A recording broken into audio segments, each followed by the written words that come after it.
Hello everyone and welcome to well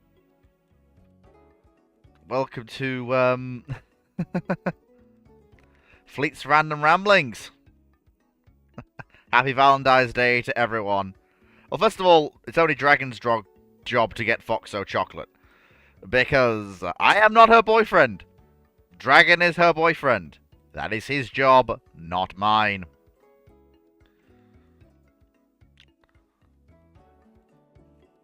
I don't want his job, to be fair.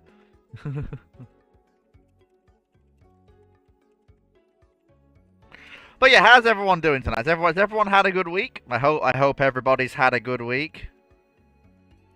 I know I have. I've had a pretty good week overall. Everything is fine. Everything is absolutely hunky dory. World is absolutely beautiful, as they say. Marvelous. Absolutely peachy. Well, I'm glad that everyone is having a work as usual. Timu, I'm not even going to speculate. Night.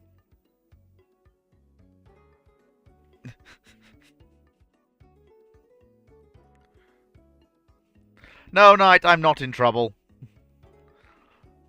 It's just a little meme Dr. Clark's got going. I wouldn't worry too much about it.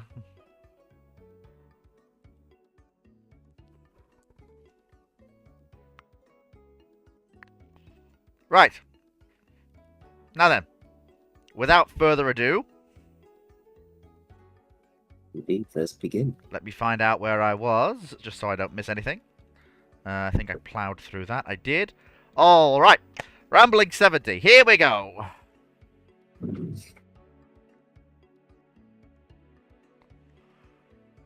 Catch-up questions.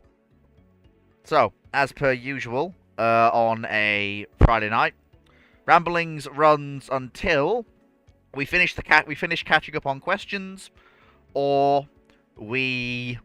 Come on, Fleet, engage brain. We finish catching up on questions, or we reach 3 hours from start time, whichever comes first. So, without further ado, let's get cracking. Thoughts on the RNC Scepter or the surface ship torpedo defense? Do you think it's a better and a more effective torpedo decoy system than the Nixie? I don't know. You would have to test the two systems in parallel. I would assume since the RN operates one and the USN operates the other, they must have different needs, or each must think their system is adequate. That's all I can really say to that. Follow-up question 2. Thoughts on the USN detection classification on localization to counter enemy torpedoes and subsurface vessel threats? Do you think the RN SSTD is a more effective method at countering enemy torpedoes than DCL? Both of those systems are, I believe, fairly modern, and we don't know their full capabilities. Please stop asking questions about systems that are in service currently, or were recently in service up to about 15 years ago, if not longer. I'll probably do 20. Yeah, 20. Because we will not know the capabilities of the system. Hell, a lot of the systems back in the 80s are still relatively classified.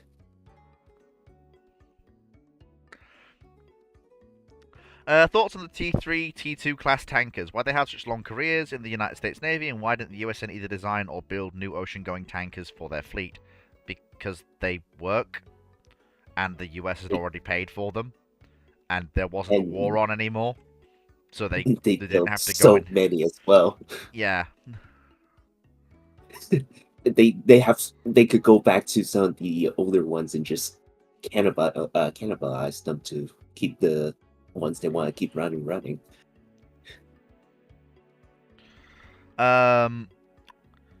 Thoughts on the wheeled tank destroyer, the T-55E1? Why didn't the US pick the T-55E1 as their primary tank destroyer instead of the Wolverine and Hellcat, since wheeled vehicles are more mobile to flank enemy formations? Well, simple. Here, see. The Wolverine and the Hellcat have tracks. And a turret. which was felt to be And more, that's more kind of vital. And also, to be blunt, the Hellcat gave similar performance to the T-55E1, with the advantage of being so much better cross-country. And having a turret. Did I mention that bit? yeah, pretty much. Did the US ever think of the problems of reloading their missile magazine for their missile launchers during the Cold War? If there was somehow a peer-to-peer conflict during the 1980s Cold War, and when guided missile ships had to fire lots of missiles in a high-threat environment, they'd have to retreat back to the US for their missile reloads. Yes, that was just a fact of life. That was just a fact. Everyone knew that. Once you expended your missile ordnance, that was it. You were going home. That was just a fact of life. There's no way around it. So Even it's the today, case nowadays. yeah, even today, the only reason the US is even considering it is because they just are looking at the expected salvo fire rate of, you know, what they're going to have to fire to defeat incoming threats, and how far they're going to be fighting away from, you know, bases. The solution, in actuality, is just to have more ships, so you can rotate them through the combat area. That's the honest answer to the problem. It's what the US needs to do. Build more combat ships with more tubes. It's actually easier than trying to get VLS reload at sea to work. Would you take the F-100, Mystere, or the MiG-19 for your superiority fighter for a peer-to-peer or near-peer conflict in the 60s? To be blunt with you, F-100, Mystere, MiG-19, in an actual, like, ignoring things like range,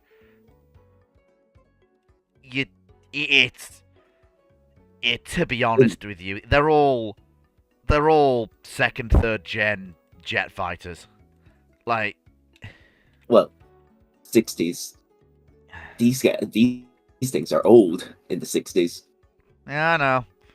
But what I mean is, they're all the same generation of jet fighter. So, to be honest with you, well, Mystere's older than the F-100, and I think he meant the Super Mystere. he's got to have done. Probably, He's got to have done, surely. Yeah. Yeah. But yeah, the three of those are pretty much the same thing. It's basically just the same. Like, it's the same thing with the British. You also get the, like, yes, the Hunter is slightly the Hunter can't break the speed of sound in level flight, but it's very, very similar in terms of, you know, design goal. Hunter, Super Mystere, F-100, MiG-19. They're basically the last generation of pure gunfighter. For each nation's the big question would be, do you want more missiles or do you want better flight performance? The MiG-19s will offer better flight performance than the other two, but F-100 will carry more missiles. It is just sort of like, there is slight differences, but honestly, if you're flying any of these in the 60s, it's just honestly, you're gonna have a rough time. Given that in order to put the missiles on the target, I have to get behind the target because it's the 60s. All aspect heat seekers be like, we don't exist yet. Yeah. So yeah, I'm sorry, I'm taking the MiG-19, but there's not that much odds between them, to be honest with you. It's not as close as, it's not as far distant as people think. Yeah, pretty much. Do you think the Aquitaine and Bergamy class FFGs, let me guess, they're just, I am going to take a wild guess here. They are all friends. Yep, I fucking knew it! They're all friends. I fucking knew it! Yeah, I'm gonna be better FFGs than the Constellation. Constellation is also a FREM! It's a redesigned FREM, but it's still a FREM! No. Constellation is a much bigger FREM, though. It carries a lot more stuff than the original FREMs did. I will point out that that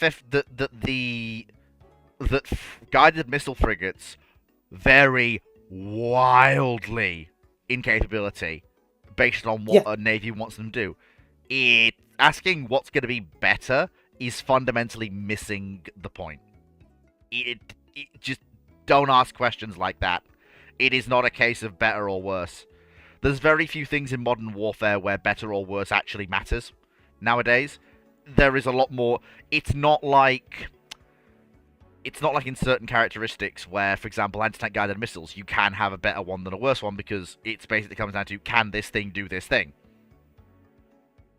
Whereas when you're talking about warships nowadays, there's so many variables to take into account. What did the Navy who ordered the ship ask for? What can it do? And it also comes down to the whole conundrum of ship naming schemes and ship classification schemes that affects navies today.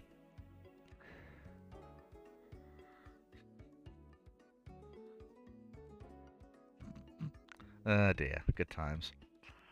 Hey. But, yeah, that's basically the long and the short of that one.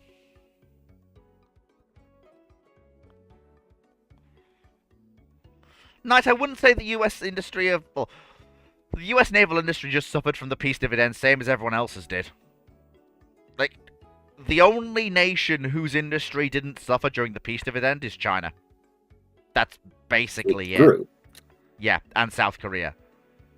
But that's basically it. Everyone else's, from Russia, through Italy, through Germany, through Britain, through everybody, suffered. So I wouldn't say the US is any special case. It just they just feel it more because, well, they had more stuff to begin with. But they're not a special case of letting things go down. Next question. Thoughts on the 1990s US Army Future Systems modernization? That's just enjoying that's Gunnery Officer's questions? Yeah, pretty much. That's basically in the 90s when the U.S. Army had this vision of a unified chassis between all of its It's where yeah, those weird things came in. It was wishful thinking brought on by the last gasp of the Cold War. It's where the LOSAT comes from. It's a project fundamentally born of the Cold War, and it basically just doesn't. It's something you only really need if you're looking to unify the army as they were planning to in order enable them to maintain a larger fleet of vehicles for the same overall maintenance cost. As soon as the Soviet Union commits, oh bugger, we're dead, what's the point? You can save the money by slashing the army, and that is what they did. One would argue if that was the right decision. Given the collapse of the Soviet Union, it honestly was. Given how long it took them to come back to being a near-peer threat, yeah, it was. I will point out that the /US Army, well, was still capable of kicking ass, and still is capable of kicking ass. Thoughts on the 2000s US Army Future Combat Systems? Do you think the Army program was too ambitious and too costly to replace all US ground vehicles for the future? Why can't the US Army replace all their ground vehicles at once? Was this project one of many parts of Rumsfeld's ambitious projects? For the most part, see previous answer. Again, overly ambitious. Replacing all your vehicles with a single chassis is a... They weren't trying to replace it all with single chassis. Yeah, Future Combat System. Neither of these were replacing things with single chassis. They were. Like, they want 5 different chassis, yes. No. Like, you've got... The main ones you're thinking of are heavy and medium. But then they also have a third... They also have the third one, the armored gun systems. I'm sitting here looking at it. It all looks like one chassis to me. So you're telling me an Abrams and a LOSAT are the same? That's not the... They're not the same chassis at all. I'm talking about FCS. We're not talking about... We've moved on from that question. We're on question 10. We're on FCS. Even that, I'm pretty sure, isn't fully just one thing. It is, unfortunately, one thing. I'm sitting here looking at it. It's all one. The whole point was it actually was going to be one bloody common chassis. Naturally, it never went anywhere. Because, again, trying to replace everything with one chassis just gives you... It gives you a just about capable tank, a bloated IFV, a struggling very hard artillery system, a armored recovery vehicle that doesn't have quite the grunt you need it to. Immediately notes there are like 4 different chassis even within that one. Dragon, that's all one chassis. That's all one chassis. Fleet, the sheer fact that one of them is a truck and one of them is a tank is not. What are You you two, Same talking you about? two are looking at two different things. You're still I'm looking looking at the armor system of I'm looking at Nightingale. future combat. The future combat system launched in 2003. That's the one we're talking about, I presume. Yeah, Yes. future combat systems manned ground vehicles. That's what I'm talking about. But there is multiple chassis in that system. Dragon, you do realize everything with an X120 designation is the same chassis, right? But they're not all 120. 1219, You 1218, are 1217, being overly specific here. XM501, XM1100. These are all multiples different things. Like, it is more than one Dragon, chassis here. Dragon, sometimes when people are discussing things generally, specifics are not needed. Like this time. When we're discussing a question like this, they kind of are. 80% of the vehicle, that all of the tracked vehicles would be replaced with the same chassis. Can we at least agree on that?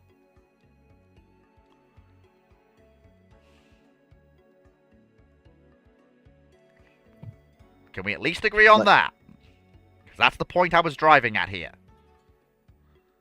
But that's not what you said. It's 90% of what I said.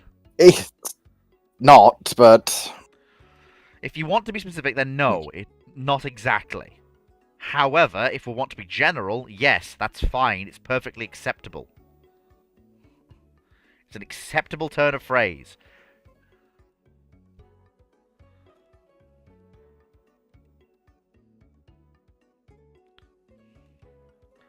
Right, moving on. And honestly, no, I don't think it is overly ambitious. I absolutely do. The idea to replace all of your combat platforms with a single chassis is aggressively silly. It's failed every time it's been tried. Actually, it hasn't, but... Name one. M113.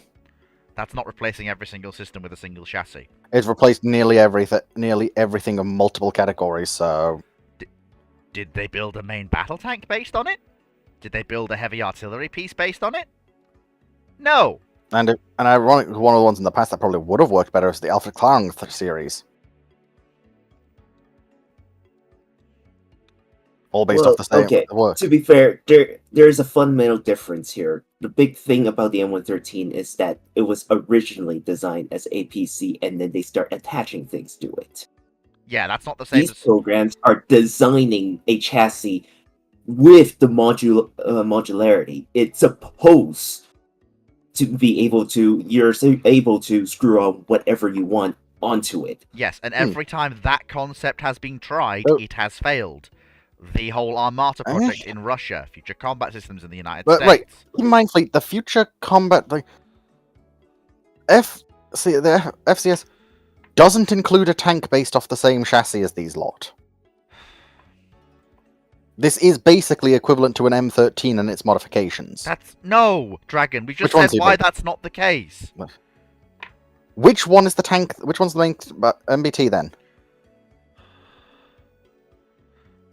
Look, I think it's the mounted combat system is supposed to be the MBT equivalent, I believe.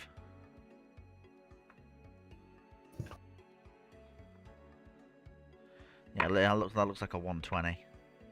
I think that's the MBT equivalent. XM102 is not an MBT equivalent. I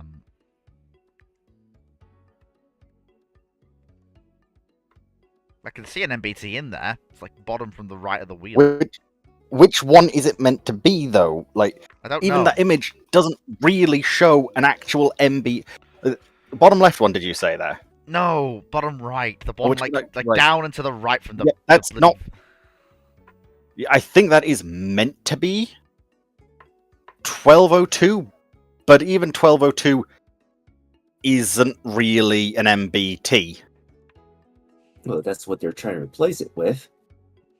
but doesn't fall under most classifications of an MBT, It doesn't matter. You're replacing an MBT with something else. which means it's no longer an MBT. But that doesn't.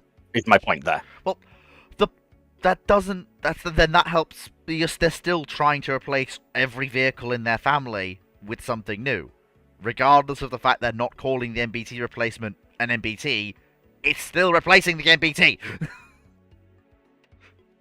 What I actually would have seen if this project did go further is you probably then have the MBT on top of that as well. Yeah, you probably would have done. Or there might have been or the mounted combat system might have been adapted to make it more MBT-like if the army wasn't happy with it. Yeah, big doubt. Yeah. But either way, again, there's a reason why shit like this fails, because it's... You try to fit all... You get a bloated chassis, which is what happened. Same thing with the Armata program in Russia. You get an incredibly bloated chassis for 90% of what you actually need. And that's what happens. It fails every single time. There's a reason why governments have stopped trying to do it. Because it's failed every single time. Well, they haven't stopped trying to do it. They will always try and do it whenever someone has a bright idea. Haven't failed. They haven't produced enough of them for them to fail. That technically is doing a massive amount of work there, Moe. Like, Yeah, that I thing know. is carrying literally the weight of the world on its shoulders, that technically. Like, Mhm. absolutely. Well, technically.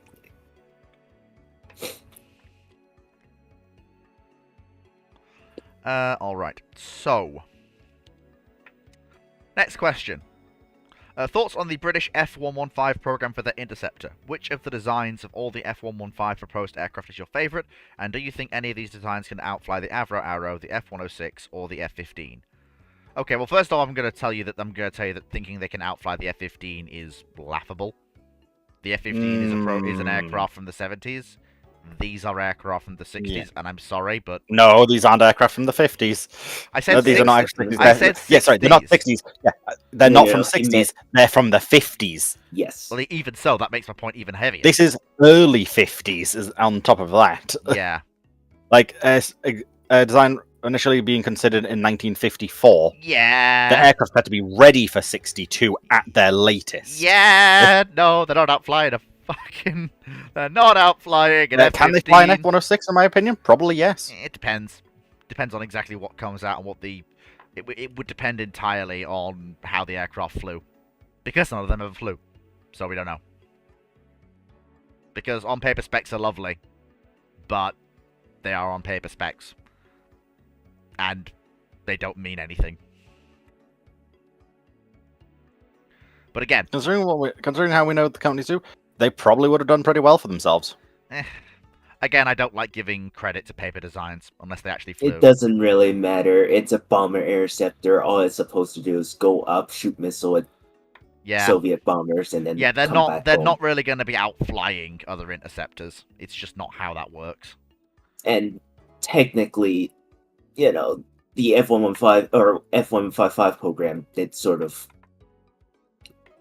proceed. It basically just got turned into the English Electric Lightning. And that thing was bloody insane. But yeah, like I say, the F-115 program was basically the British trying for something they thought they needed, and then someone... 115 didn't go into Lightning, actually. Well, they basically got a very similar performance envelope out of Lightning. Because Lightning was already flown by the time this requirement was given. Yeah, but basically, they literally realized, they looked at Lightning and went, oh, Lightning can do what we're asking this Gets the job done. to do. In fact, it can do more than this specification. So we just buy more Lightnings? Yeah, just buy more Lightnings. That was what happened. And even had upgrade plans for the Lightning. Mm-hmm. Including swing wing designs for carrier use. But yeah, well, first of all, the Avro Arrow can be outflown by many of these designs because, well, to be blunt, the Avro Arrow was anemic, shall we say? No, not really. No, The Avro Arrow is designed for one thing and one thing only. It goes up. No, the problem is that it's not very fast. That's because it couldn't get the engines it wanted. it had to wait until the Canadian engine program finished up and Also, start producing the like- Arena Mark II or whatever. We're pretty sure it could hit Mach 2, so Yeah, that's that's fast enough. Mach 2 For the Avro Arrow. 1960, No, for the Mach Avro 2 I Arrow. was- wouldn't call an Arrow a worse F-106. The 106 was questionable. Yeah, the 106. I wouldn't. Yeah, it's only for the 107. Oh, the F-106 106 is, was I think shit. you're really overselling the 106 here. The 106 got beat by a plane that wasn't even designed to do what it was supposed to do. No, the F-106 was... No. It was good as an interceptor. It's not a dedicated fighter. The Arrow is massively overhyped. I'm sorry to say. The Arrow was Also, massive. if you're comparing it, Look. to the Century series, you've already lost. Well, it is a Century series, though.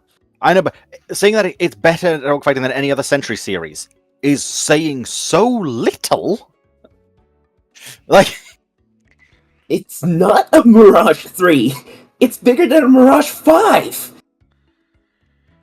How and you fast- include the F4 in the Century. Yes, and who beat the F-106 in a contest? let's see. How fast? Okay. You know what? Fair enough. Avro Arrow did actually achieve Mach 1.98, and that was actually not as fast as It was potentially could have capable. gone with better Yep, engines. fair enough. I will accept that. That's pretty good. Pretty good Uh, stuff. So as a bomber interceptor, the Arrow's not half bad. But I wouldn't like to try and throw it around in a dogfight.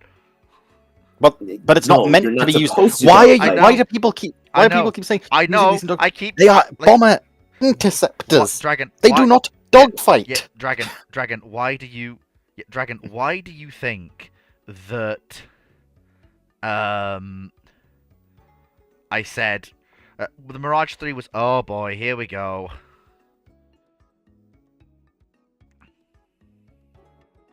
All right, so the F-106, right? Really high performance aircraft, right?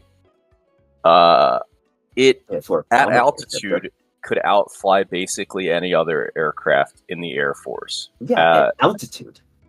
Also down low. I mean, it is a big delta wing and an insane thrust to weight ratio and no drag. I don't know why anyone would think that would perform badly, right? And it has a better Because designed it's a delta big wing delta than any wing. of the French ones. Sure, you lose you have terrible energy retention, but you have a really good thrust to weight ratio and no drag. And it was also the first aircraft in the Air Force fitted with a helmet mounted sight, experimentally, but in the early 70s. So, you know, you're looking at an aircraft that has a lot of performance virtues.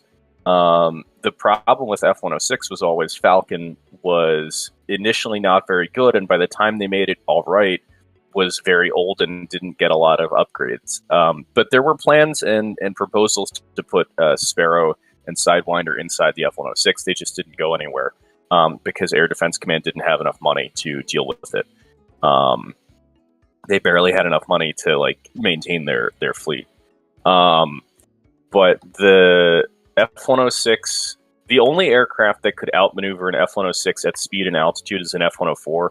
People have this confusion about the F-104 because it's at low level, it does not turn very well, that it's not maneuverable. It is optimized around dogfighting at Mach 1.2 to 1.9 at 50 to 60,000 feet, which is a psychotic, insane requirement, but it's a direct projection of what the Air Force was doing in Korea forwards. Basically, what happened was the Kelly Johnson talked to the Sabre pilots in Korea, and the Sabre pilots were like, "We want something that goes even faster, even higher," and that's what Kelly Johnson did. So the 104 there's a lot of these airplanes have a really weird reputation. The Phantom's a great airplane, don't get me wrong. The 106 has a much better radar. And what you see with the 106, with the Phantom, you have a really good airplane. With the 106, you have the birth of the aircraft as a weapon system, an integrated, sensor-focused platform designed for engaging heads down or heads up, but just engaging in complex electronic warfare environments, multiple targets. with advanced weapons, radar first, and that is a great innovation.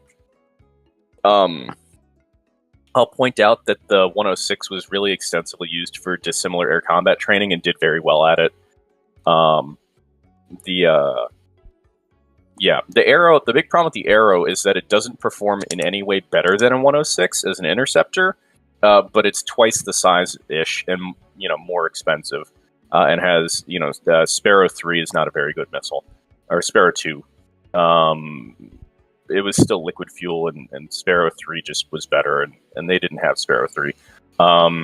Iroquois is a perfectly good jet engine, but the Arrow, I think the only path forward to make the Arrow worthwhile was if the Arrow and the Fairy Delta had you just sort of fuse them together and get one Anglo-Canadian interceptor for that sort of long-range interceptor mission. But the 108... the 108 is supposed to be a triple sonic interceptor. The 106 is double sonic. Think of the 108 as supposed to be like the interceptor version. Like there's the interceptor version of the SR-71. The F-108 was like that, but if you didn't base it on an SR-71, and you didn't have turbo ramjets. That's just so. This is like an SR-71, but it's not an SR-71. Well, it's supposed to do the same mission. It's supposed to do the same mission. I know. It's just that whole line of words just made me chuckle. Oh dear. Yeah. I mean, the big thing about the CF-105 is that it was just a gargantuan waste of money. Like, canceling it was the smart decision. Indeed. The development that got into it could have made a good airplane, but Avro Canada was not competent enough to make it a good airplane. Problem is, not buying it did kind of kill Avro Canada. Well, they should have been killed because they couldn't. They had world-class engine designs, a very solid radar from Hughes, and it's not that they didn't have the money; it's that the airplane they put together was a mess. They could have designed a single-engine airplane around the Orenda Iroquois that would have been really solid, but they didn't. You look at what Convair put out with the F-106 and what Avro Canada puts out with the CF-105, and the F-106 is faster and longer ranged. At least the ones with inner refueling certainly are longer ranged. I'd have to double check some of the numbers, and I don't know if the range numbers for the CF-105 ever got out. But CF-105 is not meant to be long range. Well, that's a problem because Canada's very big. And the whole point of not by British Canadian Air Defence, though, not having massive fuel tanks is not that big of a concern. Right, but the whole point of the CF-105 is to engage Soviet bombers before they get past the Pine Tree Line, if I'm remembering correctly. Right, you don't want them to be within a couple hundred miles, i.e., cruise missile launch range with 3 megaton class cruise missiles. Of anywhere important, including the fighter bases. If you can't, if you can't detect them, right? It has 360 nautical miles or 410 miles. That is not enough. That is nowhere near enough. It is by British and Canadian standards. Right. Though. My point is that they weren't adapting to the situation they were dealt with. The F-106 is an 800 nautical mile intercept radius. Like which one? What do you mean, which one? Which 106? Because the 106A. There's only one 106. I'm seeing at most combat range of 580 miles or 500 nautical miles. The standard aircraft characteristics. Yeah, I'm seeing 580, not 800. Even so, that's still an extra 200 miles on the clock. It is, yeah. It is still, it's 170 miles. Which is just enough to get you out. Not the difference between 800. But it's still enough range to get you out beyond the Pine Tree Line and hit the bombers before they make basically landfall or, fall of land that isn't just snow. And therefore is within cruise missile range. External fuel, 700 nautical miles. In the F-106A standard aircraft characteristics, October 1961, the area intercept external fuel mission, this is typical mission type 6, combat radius 705 nautical miles. So is that using external fuel tanks as well? Yeah, Right. because So the then- external fuel tanks didn't change the flight performance. This is the problem with the No, Arrow. I'm going off purely internal here because this is going off what the aircraft had because this- it's potentially Arrow could have got fuel tanks if needed. The problem is Sure, I'm thinking, but- where would They're you standard. where would you put them to make? They'd have to go under the wings somewhere, I think. Yes, Yeah. which is You'd where have- most fuel tanks go, fleet. I don't need to be patronised. Thanks. That was just me making. Yeah, a I mean, comment. so the maximum internal fuel mission is 477 nautical miles, which is perfectly reasonable. And that is, like less there's obviously, nothing, but like there's nothing wrong with the Arrow as an aircraft, but it needed to be Well- more. It needed to be more. the problem is that what they've done is they've taken the ingredients for a much higher performance aircraft and produced a perfectly adequate performing aircraft, right? Like, you have two engines that are very big, very powerful engines that are giving you the performance in that having that means the airplane has the performance of a American single engine airplane, which means that you're spending money on all this extra aircraft structure and all of this extra fuel you have to cart around for the engine and all of the money to buy another jet engine for the airplane and all of those resulting maintenance problems. So basically, they could have just gone, okay, half the engine and half the aircraft, and boom, done. Well, the problem is that the Canadians have a twin engine requirement because they Oh, because there of it is. engine reliability issues. There it is. There it is. It's I not knew it just was- it's not just a Canadian requirement; though, it's also British. But Sure, I mean Yeah. there are twin engine requirements because of at the time there were your problems that can kill an engine are not likely to kill both. So there's an argument that especially past like 1980, if you have an engine failure, it's likely to blow up both engines. But that's getting into sort of big arguments. Yeah, which is like it's like at that point you've sort of got to go. That's more of a design failing rather than a requirement failing. What? Well, I mean, no, in the 50s, it was perfectly acceptable. To lose It- both again, engines if they but explode. the thing is, No, is because that, they don't well, no, explode in the the thing 50s. is that if you're getting two engines, right? You look at the sort of aircraft you can design with two J-75s or two Arenda Iroquois, and you're looking at something that is significantly larger and higher performance than the Arrow could be or was designed to be. And you have to ask the question of, like, what were they doing with this design that it had such low speed, such high weight, and such a Bear in mind, mediocre radar? bear in mind, control just They system? got the wrong. Well, partly because they got the wrong engines in the end. No, I'm saying, but even with the Iroquois, like, I know that people are like, oh, the J-75's in it. The J-75 is like the most powerful fighter engine that the Air Force that the U.S. made. I mean, I will point You're out looking with at the, a 30,000, damn near 30,000 pound thrust engine on burner. and with the J-75, 17,000 pounds. Sorry. With the J-75s, they still pushed it to 1.98. That's not the performance of an aircraft with weak engines. I mean, it is. No, what I mean is, Considering again, the Rolls Royce they wanted had an extra 5,000 pounds of thrust per engine more at standard. I mean, what I'll say is that, like, it's just you could have had at a some Mark point, III interceptor. at some point, you have to ask, why do you need an aircraft that's going to have damn near 70,000, 75,000 pounds of thrust? To cool up really fast. yeah, Right, but what is driving you to have that high of a thrust requirement is because you weigh too much, right? Why does the airplane weigh that much? It does weigh a fucking ton and a half. On, Like, not specifically. It's an inefficient design, and it didn't provide any performance benefits over, for example, an F-106 or the 101. I mean, to be blunt, if we look at something with two engines that's an absolute streaker of an aircraft, look no further than the bloody Lightning. The Lightning is a much smaller aircraft. people here were just complaining about its range, but it only has 135 range. Yeah, well, nautical miles. But again, this is why I'm saying by what Britain and Canada were after to fit our requirements, it is a perfectly fine plane. Yeah, I'm still not. I think Fleet, can if you are point out actively that the- refusing one of the best British interceptors having bad performance capabilities, I'm not talking about the light. I'm talking about the arrow. The light. the Arrow would have been perfectly fine for British operations, especially considering that most of these Canadian air bases were meant to be near coasts on both sides. You do realize that they're coming down from the north, right?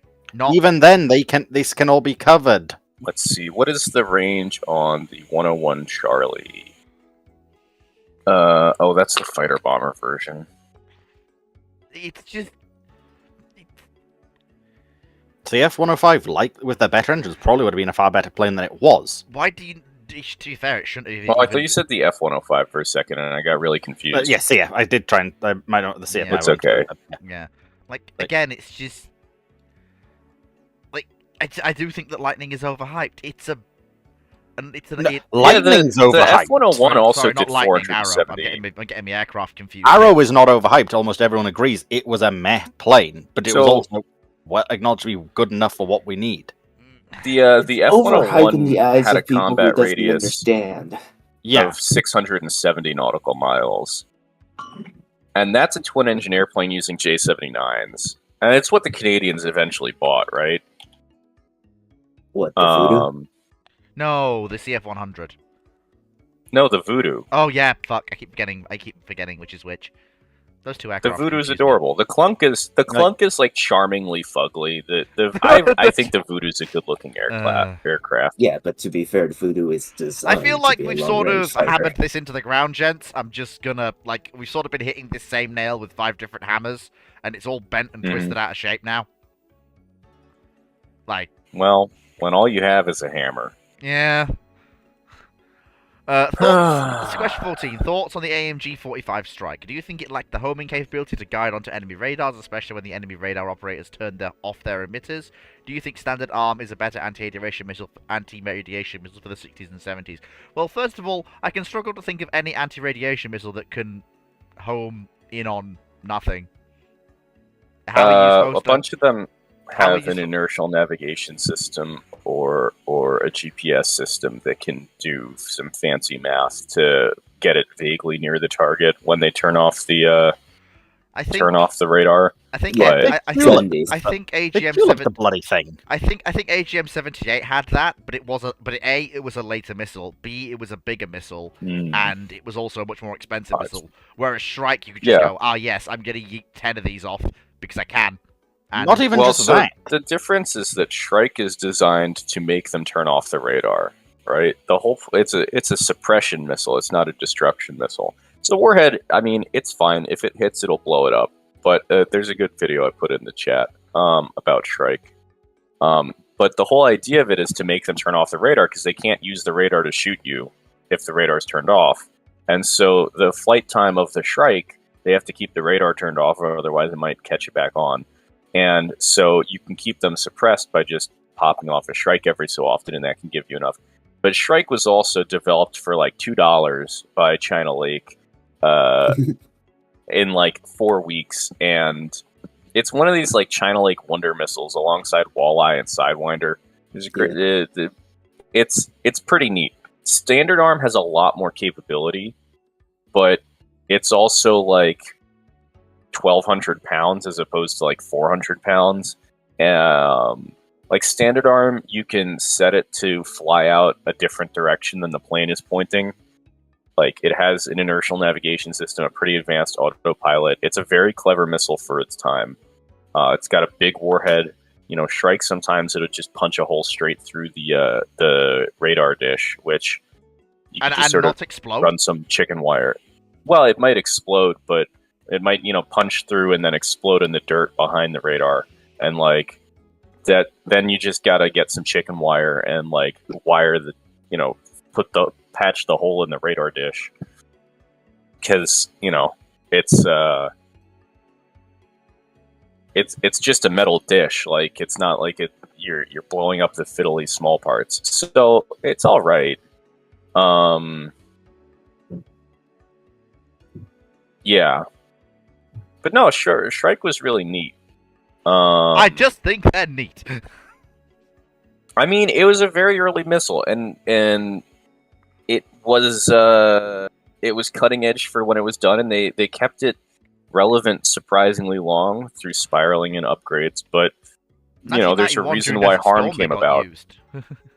That was the last time they were used, yeah. Yeah. And to be fair, Harm is a Shrike derivative, so you know, but yeah, Okay, it's a lot better than tooling around trying to fly below the SAM engagement floor, and trying to shoot them with cluster bombs, Zuni rockets, and napalm. You know, I'd much rather lob a Shrike at them. Question 15. Thoughts on the US still using the M113? Do you think they will have a replacement for the M113, and will the APC be able to withstand HMG rounds from all sides? Well, first of all, if you're building an APC, and it's able to withstand HMG rounds from all sides, I think you need to go back to design school, because that's fundamentally not the job of an APC. Well, a Striker does. Does it? Fucking hell. Damn, impressive. I think it's 50 cal ball at range from all sides and 14.5 from the front. Damn. And then they put up armor panels on it. Fucking A. The original Bradley spec is 14.5 all around. Fleet. The armoring for HMG is not that difficult.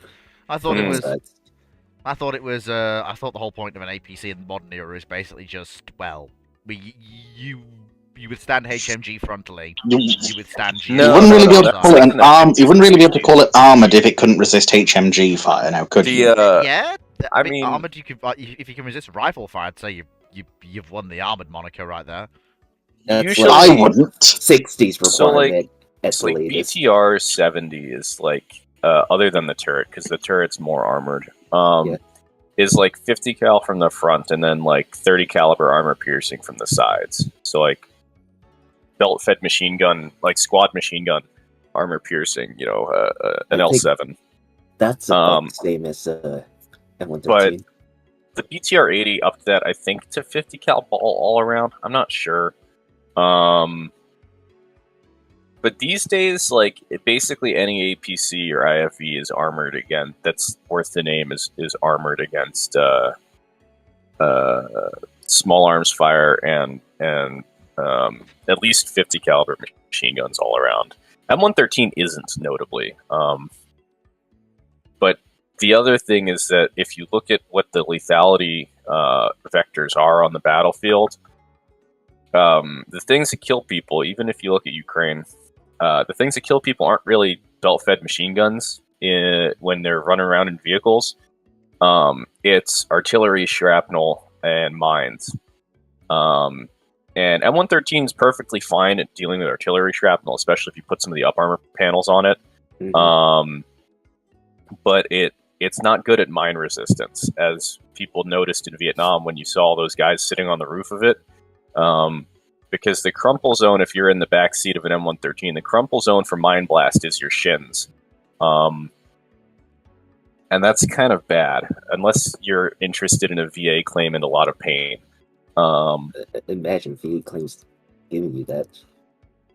I know some people that work in survivability, and I asked, so what? It just turns their shins to dust, and they said up through the top of their knees, actually.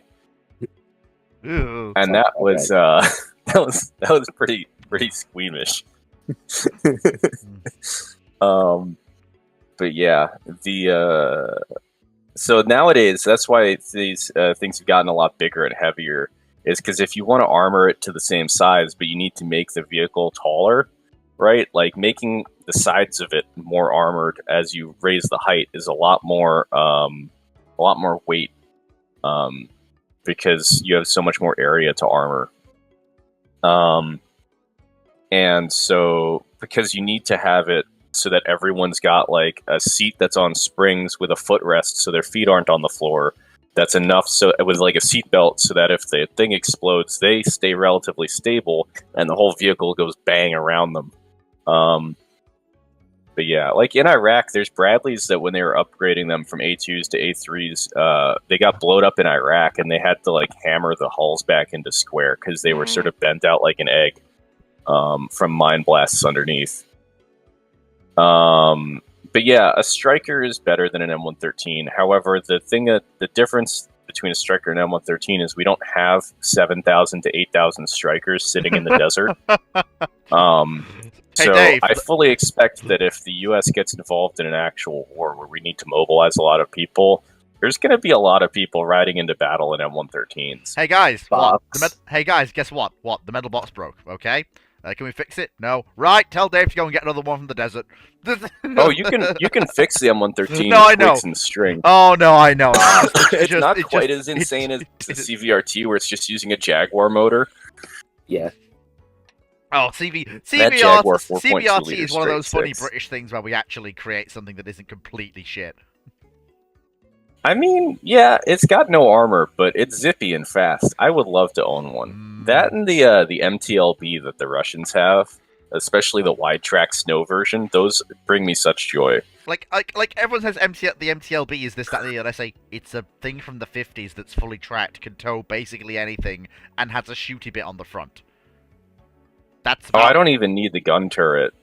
It's an armored tractor. That's what MTLB stands for: Armored Tractor Transporter, or Lightly Armored Tractor Yeah. Transporter. It's just tow all the it's- guns, all the places. Basically. Yeah, it's a gun tractor basically. It's good at its CVRT, yeah, Saber, Scimitar, Scorpion, Saladin, Saracen, not Saracen. Scorpion. I will admit, I have a soft spot for the Scorpion with the short 76. I don't like that gun. I don't like the 76 either. But the stubby gun What? go poof. Yeah, It's endearingly cute, but it's performs so badly that it annoys me. Yeah. Scimitar is just a better option all around. Well, I mean, the Rarden isn't a very good gun either. It's better than whatever that 76 is offering. That's a low bar. Yeah. I know. Do you think the P-47 could compete against European aircraft in 1943, or is the P-47 the worst Allied single-engined fighter in 1943? It might be the best. It is probably one of the better ones, Yeah, actually. I am fairly certain that we already answered. Depends that what you're question using in it the for. past. Like if The you- P-47's like in The 19- P-47, in a lot of regards, is a terrible fighter for the European theatre. Yeah, I no, wouldn't the say that. It P-47 performs I really would well. because better. remember the European because for the This is an European argument we had for a theatre, while. it doesn't suit what's happening in the European theatre. It's It better for absolutely does. It's a high altitude intercept? fighter. not It's Yeah, not high altitude, interceptor. not really. It's a bomber escort. It's supposed to be a long-range bomber Bomber escort. escort, not It was a intercept. P-17. In 43, who was intercepting what? Like, I'm sorry, the Yeah, Germans were exactly. not bombing London in 43 in the way that they were in 1940. Yeah, we're going. Your out- mission, I will point out, the P-47 was in Europe in 43. Yeah, it did. It Was was doing the the- bulk it of was- fighting in 43 and Yeah. slaughtered the Luftwaffe in 43. Yeah, it was doing the work. It was doing the work. A P-47 basically there's practically nothing that could compare P-47 above 15,000 feet in 43, except for maybe like a high altitude Spitfire model, like a Mark 8 or something like that. Or one of the the absolute peak versions, like the latest and greatest FW-190 that's in service. If it's one of the No. earlier 190s, or if it's God forbid an extremely struggling BF-109 that's somehow gotten itself up No. into an engagement with the P-47, God help it. No. An Anton 190 isn't going to match up at 1520. You're actually in a better chance in a 109 Gustav. I'll point out that Robert S. Johnson, the highest scoring P-47As, got 9 of his 21 kills in 1943 in a P-47 in Europe. Nice. Like, Good lad. Good 1943 is a really key year for P-47 because that's when it got the new Hamilton Standard propellers, Yeah. which basically Yeah. turned it into a rocket ship. It Yeah. will I am climb going to and the it will moon. go really fast. I am going to the moon. You can either come with me or not. Either way, I'm going. Fuck you.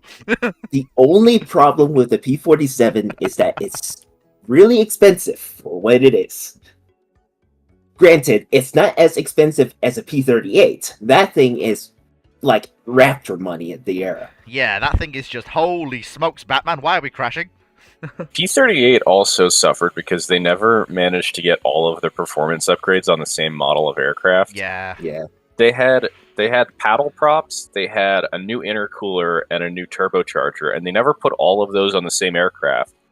So they Well, had they did airplanes that were once. making like 1,700 horsepower per engine that didn't have the propeller to put that into the air. And they had airplanes that were making like 1,400 horsepower per engine that were fucking around with a paddle prop. And it's like, I'm And I mean- sorry, what? And I mean, of course, let's not forget the P-47 was also supplied because of its ruggedness, reliability, and the fact it could do multiple. I would then and the fact that it could do multiple jobs. Now, for all the see- praise you're giving it, I then would look at the actual Royal Air Force and the British's response to it of, this plane is awful, they even got in it. Yeah, 43. because the Royal Air Force Yeah, didn't but know that's how to just an fly an airplane. operational doctrine difference. Yeah, that's not down to the air. Which is why I'm It's saying like- for 43, I wouldn't necessarily say it is one of the... It comes down to what it's being used for, who's using it. For the RAF in 43, no, it's probably not what they wanted. But Yeah, I will but calling point it out the that for the worst U.S. Army Allied Air single Force in fighter? 43, the P-47 I wouldn't call it was the plane worst they Allied wanted. plane in 43, but I wouldn't call Yeah, it one I of the mean, best. P-40 No, I exists. absolutely would. And I mean, Yeah. Dragon, Dragon, how can you sit there in the face of everything we've said and say, nah, this still isn't the best? By the sheer... I can say so quite easily by the sheer fact that the British said this same thing. The British Yeah, are not but the the Royal only- Air the Force British was are like not the third But most the important British are Allied the Air main... Force But the after British US are Air one of Force the and US main Navy. contributors to the European theatre. Yes. Sure, but they mainly contributed by sending their bomber crews to go get slaughtered. No. I'm sorry. Just They, no. they, had, they had US. one So pilot did in the the US. aircraft, and no The Yeah. okay, if we're going to go full Americanism on this, because apparently we are, Full Americanism. It's who just then that- decided to launch countless daylight raids and then said, oh, well, this problem, clearly the British aren't doing very well, when your own bombers were getting slaughtered in higher I'll point out- numbers. I'll point out that we lost 30,000 air crew, and you lost 50,000 air crew. Yeah, but they've I'm been sorry, doing the it for numbers much don't longer. lie. The U.S. Army Air Force took bad casualties, yes, but we also were doing precision-ish bombing, right? We weren't just trying to torch cities, which, I mean, I think that It was was probably a not mistake, that but anyway. precise. I mean, listen, a third of the bombs within 1,000 yards of the target is fine. Last I heard, it was more like 3% were within a reasonable range. Alright, I'm bloody putting the kibosh on this for you two get into a pointless slap fight. Enough. Right. Because it's getting very tired, the American perspective that basically the Americans did everything. Dragon, I and that there was the best stuff. said enough. When I say enough, that means enough. Not restart. Uh-huh. And that goes for both of you. I would Because like there is to no- say, No. not no, about that. No, not about that. No. I pulled something up. The RAF only got earlier P-47 variants. They didn't have any. They mainly had Razorbacks. They only got about 700 of them, and they didn't use them for high altitude purposes due to the surplus, or not surplus, but the sufficiency of British types in service. So I don't know, and they also did largely use them, as I understand it, in Southeast Asia. So I don't know if the RAF's views, mainly being limited to those conditions, and also they generally only, as I understand it, use them from 44 onwards. I don't know if the RAF's views would be the most representative, and I will point out that the Brazilians had a great experience, as well as the Mexicans and the Free French, with the P-47, as well as the U.S. I think the P-47 just wasn't the sort of aircraft the RAF was used to flying. It was heavier, it was more Well, it had a sluggish. turbocharger. Yeah, it was heavier, it was more sluggish. It's Like a big the complicated- RAF were used to the absolute racehorses that were the later models of the Spitfire by this point. Like the difference between how a Spitfire flies and how a Jug flies is it's chalk and cheese. You can't compare them. They're both incredible aircraft, but they're both incredibly different in how they function. Generally, the rules the RAF probably would put the P-47 in. The Typhoon is a better aircraft for it. Yeah, the Typhoon's probably a better equivalent to the P-47 in RAF service. It has a fairly similar, like it's not that good at high altitude, but it also at low level, a Typhoon's going to go, oh, You're a Well, German aircraft. I have 420 I don't- mils, and I'm gonna kill you now. Die. I don't know why there's a perception that the P-47 didn't perform at high altitude. It ended the war with an aerial kill ratio of 4.6 to 1. And was No, the I main wasn't escort saying the fighter. P-47 Yeah. didn't perform well at Oh, high oh, altitude. you're saying... Got it, sorry. I'm just saying that the Typhoon can't perform at high altitude. That's why I had to make the Tempest. Sure, yeah. We had to make the Tempest to get that Russell. airframe to... As people in the chat have been mentioning, your casualty report from earlier is once again biased. For Because God's sake. the RAF during this war no, Fleet, because to be quite frank, I'm sick and tired of this getting more and more biased towards American food. I've even had people already messaging about the same thing. So if we're just going to keep going with that American bias, I'm just going to be gone. You know I'm British, right? Like, I don't sound like I this, don't but am. care. We're not trying to say the Americans. Like comparing Americans at war from 42 to 45 versus Britain 42. from 39. Yeah. 3 extra years effectively. Wonder why that statistic's higher.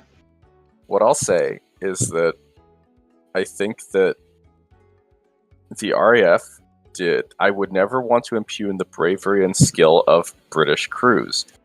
They flew terrifying missions excellently and achieved remarkable results despite having aircraft that were not optimized necessarily as much as other nations' aircraft around crew survivability. They were optimized around payload and range, which is a perfectly reasonable thing to optimize around in the bomber metrics. You know, my great granduncle was a tail gunner on a Lancaster and flying over Italy, right? So I would never want to imply that what he did was in any way less, or anyone else that was on these airplanes was in any way less than heroic. But when you look soberly at the specifications and design of, for example, a Lancaster, where it has one pilot, where it has a lower cruising speed and lower cruising altitude, and it has basically no armor for the crew or the systems of the aircraft, that is a trade-off that the Royal Air Force decided to make, and it's one which I think I can reasonably criticize. And I'm not saying that I'm right necessarily, but my view is that was not an optimal trade-off. Right, can we all agree to shake hands and move on, please? Absolutely. I will say, the British have made innumerable excellent airplanes. I love the Vulcan. I love the Valiant. I love the Victor. Well, maybe not the Valiant, but I love the Vulcan, and I really love the Victor. The Canberra is beautiful. The Buck is one of the best aircraft around. God, I love the Victor.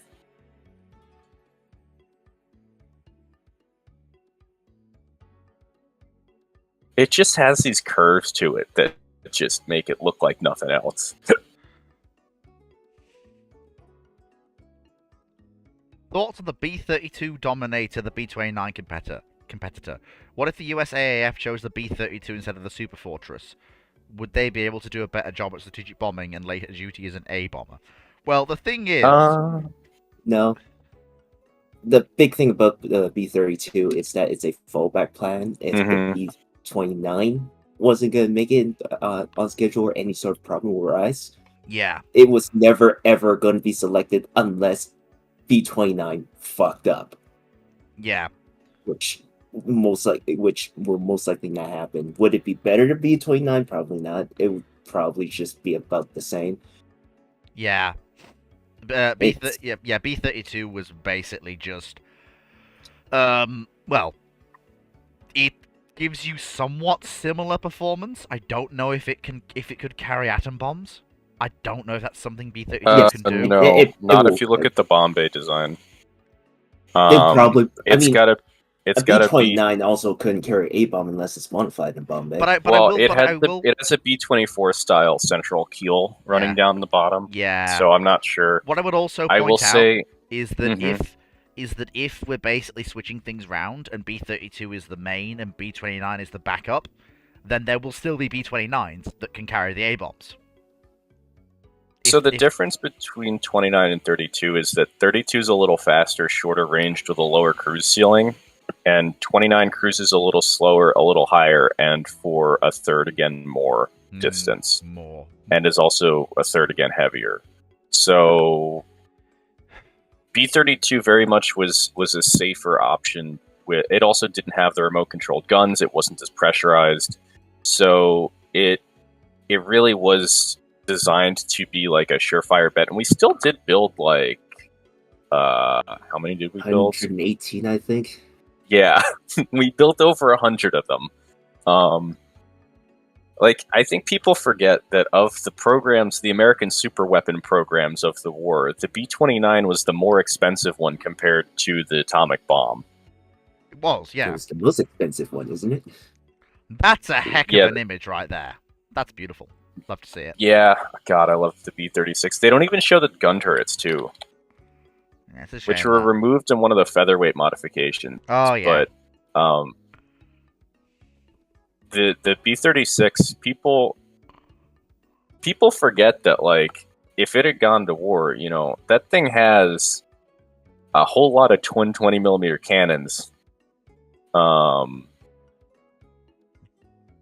And I wouldn't want to be trying to go up on a gun run against it when you've got the potential to be flying at 10 20mm cannons if you're coming in from the nose, or 4 to 6 from the tail.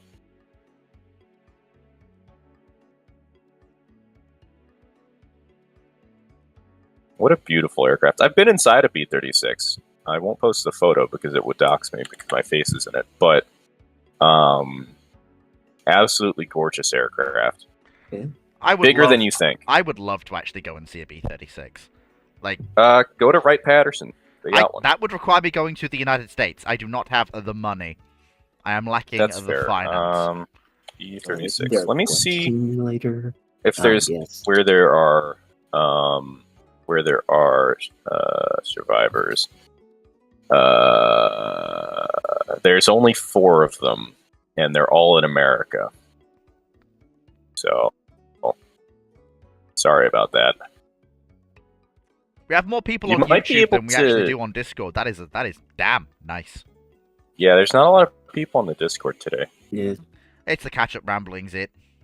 Hmm.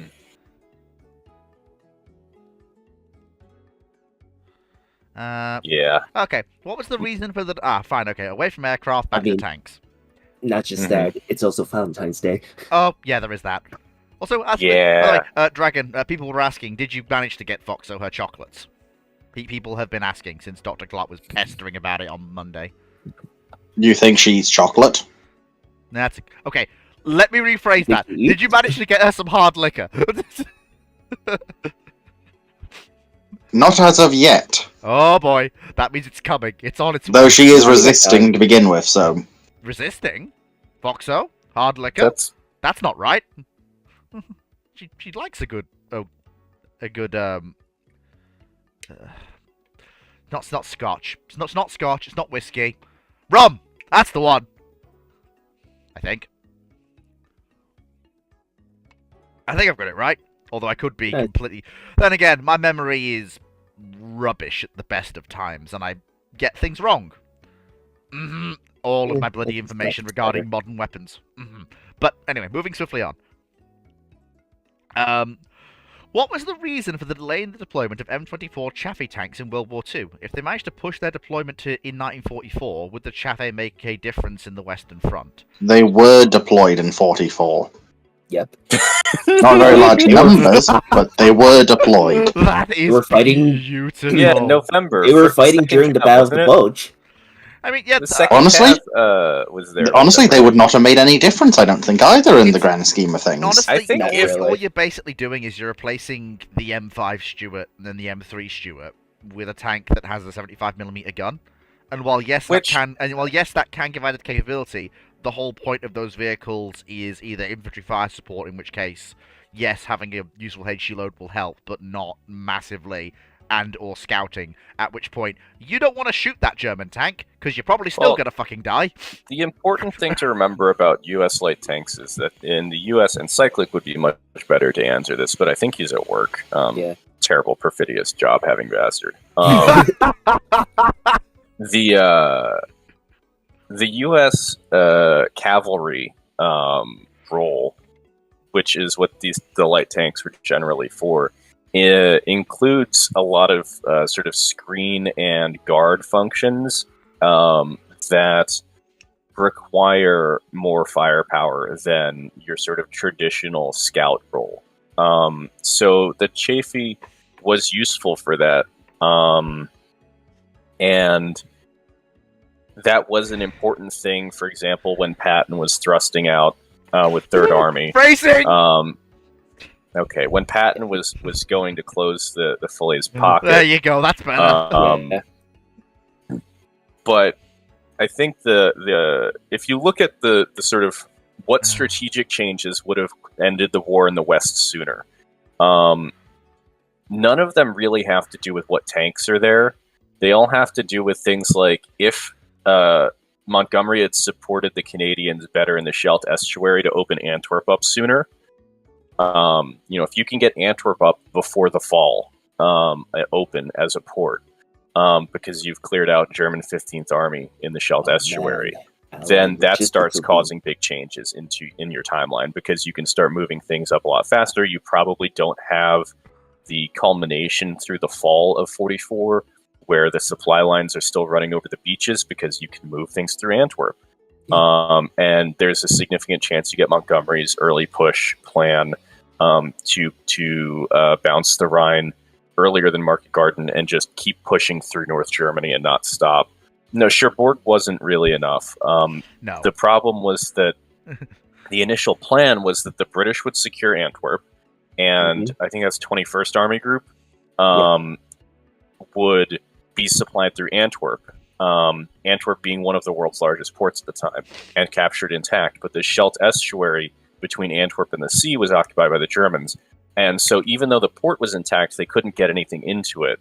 And the 1st Canadian Corps was tasked with clearing this estuary. And the British historians that I've talked to, apparently what happened was Crerar, the Canadian general in charge of 1 Canadian Corps, and Montgomery, on a very personal level, didn't get along, because Montgomery was... I think he probably would be diagnosable with ASD these days. But Montgomery that wasn't a thing at the time. Yeah, he had a very certain way about him, didn't he? Yes, and he was very opinionated about others, and if he didn't like people, he just didn't like them. So he gave them this task and not a lot of support to do it, basically to set them up to fail so he could fire him.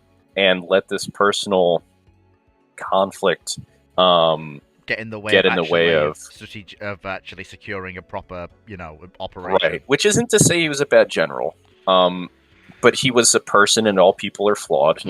There's no general who was, except maybe Lucien Truscott, who you really can point at and say this guy did everything properly and good and had no real downsides. Yeah.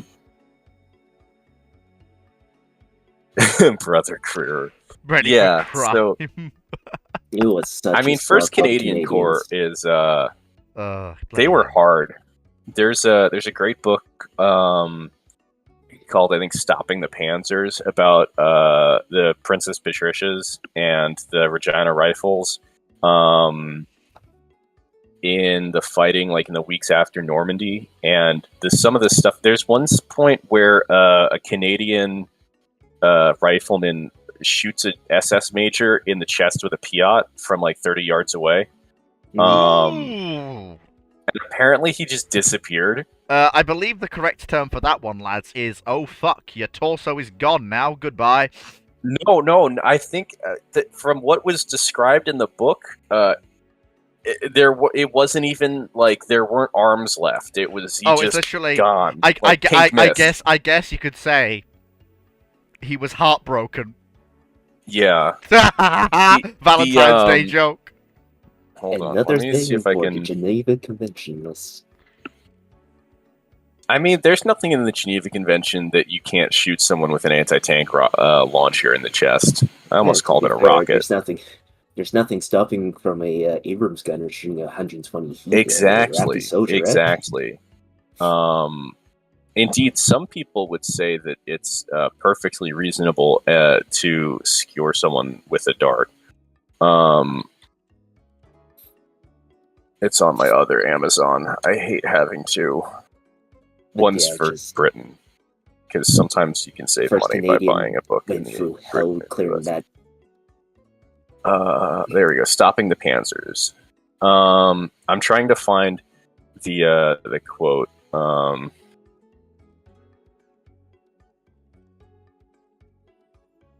Piet is a spring, not pellet charge.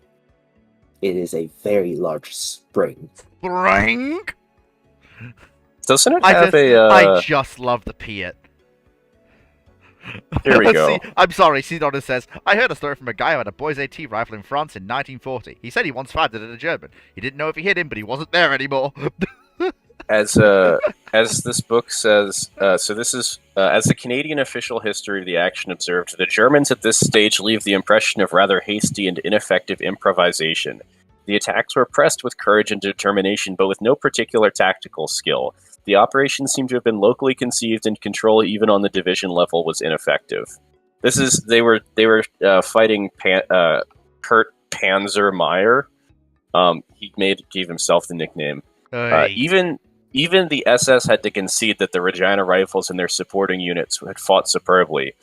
The tactic of surprise, using fast mobile infantry and panzers even in small numerically inferior Kampfgruppen, had been practiced and proven in Russia, Hubert Meyer, the operations officer of 12th SS Division and the unit historian, wrote in his 1994 book. This tactic, however, had not resulted in the expected success here against the courageous and determined enemy, who were ready for defense and well-equipped. When asked about this in 2002, Colonel Clifford commented the Army's training and doctrine worked superbly. The artillery stripped away the enemy infantry or prevented them from moving, leaving the tanks vulnerable. His final conclusion on the night of 8th to 9th June was less circumspect than that of Hubert Meyer. The Germans thought we were fucking Russians, Clifford commented. They did stupid things and we killed those bastards in large numbers. I love the Canadians. Yep, sounds about right. They have... What I love about the Canadians is that they sort of mix together all of the good qualities of all of the parts of the cultural parts of Britain into one sort of melange of Anglo-ness. The Canadians somehow got the politeness of the, I don't know how they did it, but they somehow ended up with the best of all the worlds. And yeah, they've got the sort of, gleeful violence and but also friendliness of the Scots. It's just like you've got the violence of the Scots who are sat there going, "Let's get the bastards." You've got the politeness of the British, which are like, "Sorry, would you like to have a cup of tea with us?" You've got the industrial might and occasional insanity of the United States. It's just alongside the sort of stoicness, and and we're just as batshit insane as Australians. Oh no! As my girlfriend likes to put it, Australians are just British. Is just the British Empire's Florida.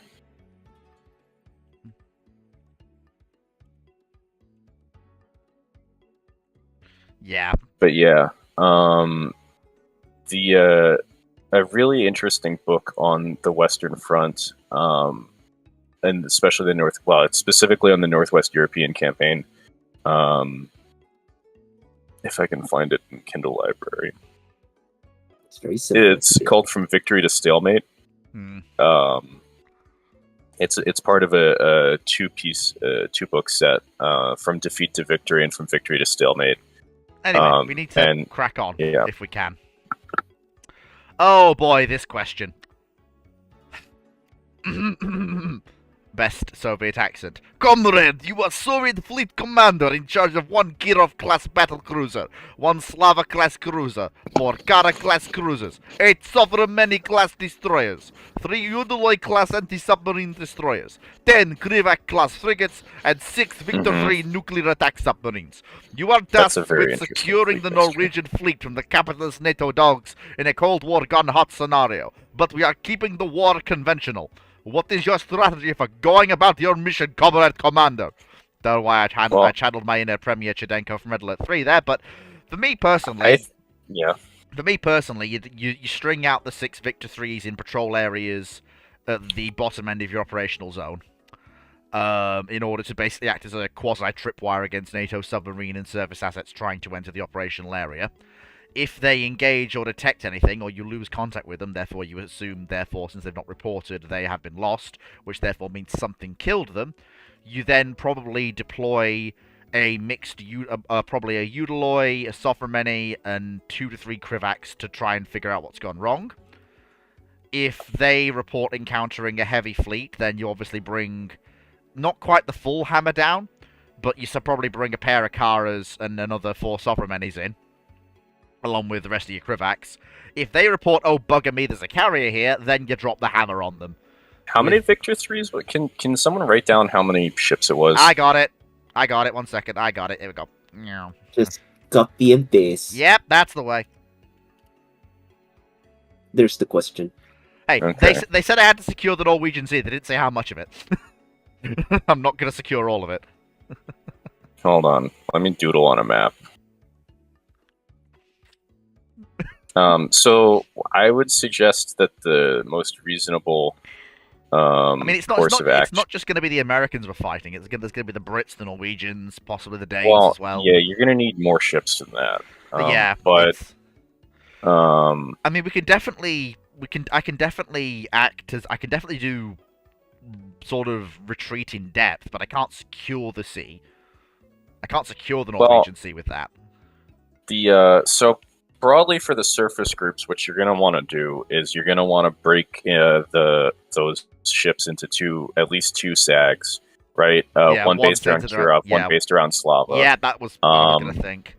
I'm not that familiar with the Karas. I'm just going to look them up real quick. The Karas, they're a large anti-submarine ship. I am actually surprised. It's like a Cresta 2, but better. I am actually surprised that, given we're operating in the Norwegian Sea, I am genuinely surprised that he hasn't thrown in a Sovremeni or 2. He said there's 8 Sovremenis. Sorry, not Sovremeni. Other thing, S. Sverdlov. Oh, the Sverdlovs would be tasked in this point in time. The Sverdlovs would be tasked with naval gunfire support for shore landings. They weren't usable as fleet surface combatants. But they still do have 12 6-inch guns, so that's perfectly fine for blowing up fighting things it out shore. with Norwegian shore batteries and whatever 105 millimeter or 155 millimeter howitzers the Norwegians are running around. Oh, I mean, don't forget the the waste Norwegians of a also hull. have those turreted guns that the Swedes came up with. Literally. Only down south. I thought they had and a you few don't. up north. I thought and of course those bloody 16-inch German guns they have. They've somehow managed to keep running for God knows how long. I mean, I don't know how they've you done deal it. with those with airstrikes. Yeah, I don't know how they've done that. Given that the same way the Spanish kept Vickers or Ellswick 15-inch, or maybe it was 12-inch. someone else's 15. No, it was 12-inch. It was the guns off the wrecked Hispanis they could get access to, including the turrets. I swear they had Vickers Armstrong. Yeah, they were from the battleship Riachuelo that was canceled. The Spanish bought 18 of them. They were used as shore batteries until 2005, which I think is delightfully insane. The idea of here's the last shot fired by the Spanish 15-inch coastal battery in 2008. Anyway, what you'd probably want to do is set up a barrier line. Your Kirov has really long range, but you also want to stay within fighter cover. It depends on how far the ground troops have gotten into northern Norway as to whether or not you want to get out too close to Norway, because they do have F-16s with Penguins, which are annoying. It also depends on where the Americans are, but also, In It's terms of a basically- task, I'm basically having mini Japan syndrome. I can run around against the British and the Norwegians until the Americans show up with a pair of carriers and go, well, shit. well, this is also, I mean, this is why there's But then again, though, there are also... two bomber divisions, Mm. and you're also looking at a lot more. I would also want more subs. Though. Missile boats. I'd want at least 4 more nuke boats of some types, be they Victors, Well, Novembers, I mean, whatever. yeah, the Northern Fleet at the time had like 1 billion Novembers and Victor 1s and 2s hanging around. and also, too. where are my horde of diesel boats to basically be torpedo sponges? Right. Where are they? Not. I would say less torpedo sponges and more like a floating minefield. That as well. Yeah. But the Soviet strategic plan at this point was basically to try and flood the Norwegian Sea with yes, you can use the full granite range without needing to set up the KMOV 25. To do so, you would need to be firing on a target whose coordinates had been derived through radar satellite data, which the Kurovs had access to and the Slavas had access to, That would be which is hilarious. why they're the centerpiece of the task force. Their whole design concept was that you would have these heavy surface combatants like Kurovs and Slavas, and Karas actually, as the centerpiece of a SAG with destroyers and stuff, and they would be able to pipe that command and control data to other ships in the task force for fire control solutions. Oh, damn, really? So they damn, could- they had a more networking than I thought. Damn. The Soviets had a lot of networking. The big issues they had was that their radar, their big their equivalent of the Spy 1 radar So- didn't work very well. So Their go on, yeah. go on, you first, then I'll say what I want to say. so they had sort of NTDS equivalent battle management system stuff, though not as it's different. It's hard to draw a direct comparison. It's sort of like trying to draw a direct comparison between what the British were doing before PAM's Sea Viper and Spy, Aegis NTDS. Like there isn't really. Yeah, one of the things I've been trying to avoid is that we have had a lot of questions about trying to compare British and American stuff, both modern and World War II. And I've been trying Yeah. to, I've been trying to get away from that, saying both navies build different things for different purposes. Right. Like that's- if you want to compare a Type 42 to an American ship, you're gonna have to compare it to like one of the Charles Adams or Forrest Shermans, right? That's the comparison to make, right? Yeah, because like the British didn't need a full-on. Well, sorry, the British wanted a full-on large destroyer, but they didn't get one, sadly. Right. Well, I mean, the Charles Adams is 3,200 ton destroyer, and the Type 42 is a 3,500 to 4,100 ton destroyer. That's not as much difference as I thought. No, the difference is that the Adams is from 1960, but some of them got NTDS upgrades. For what the Royal Navy wanted. Like the Type 42. Yeah. It's not a bad ship by any means. I think that Sea Dart could have been better. Yeah, I think the big problem with Sea Dart was the launcher. They did fix that, didn't they? Later, post Falklands, I believe. Well, it just doesn't fire very quickly. Yeah. It has a low cycle rate. Yeah. I mean, you'll get the first pair of bandits.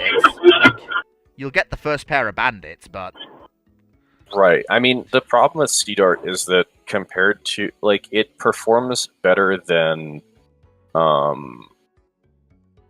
it has some advantages against compared to standard missile medium range in like the 70s, but by the 80s it starts to it's not keeping up, and by 1990 there's not like a great Phoenix. There's not a great argument for Sea Dart, which is part of why it goes away.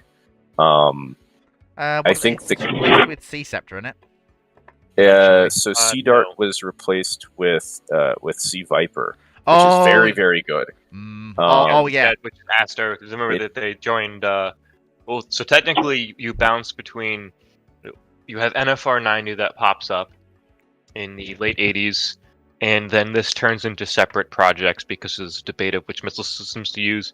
And the British go with the French-Italian Aster PAM system. Okay, so I think we've pretty much hammered that one in. I do have to keep going, lads. I can't. Like I do love the tangents, but we do have to kind of get a shift on. No, the next question is a pretty good one. Since whether you're British or American, we can all dunk on French oscillating turrets. So, very quickly.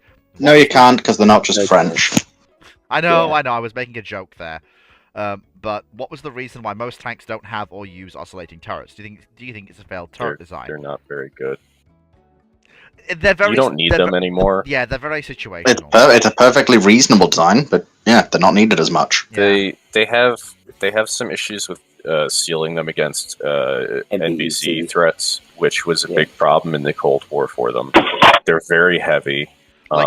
Generally, they're also very complicated as well. Yeah, like there was a reason why you see the French go, these are brilliant designs, turret, we'll have our things and we'll do this, and then you literally like as soon as the battlefield becomes NBC, you basically go, the French go, no more oscillating turrets. It's not worth it.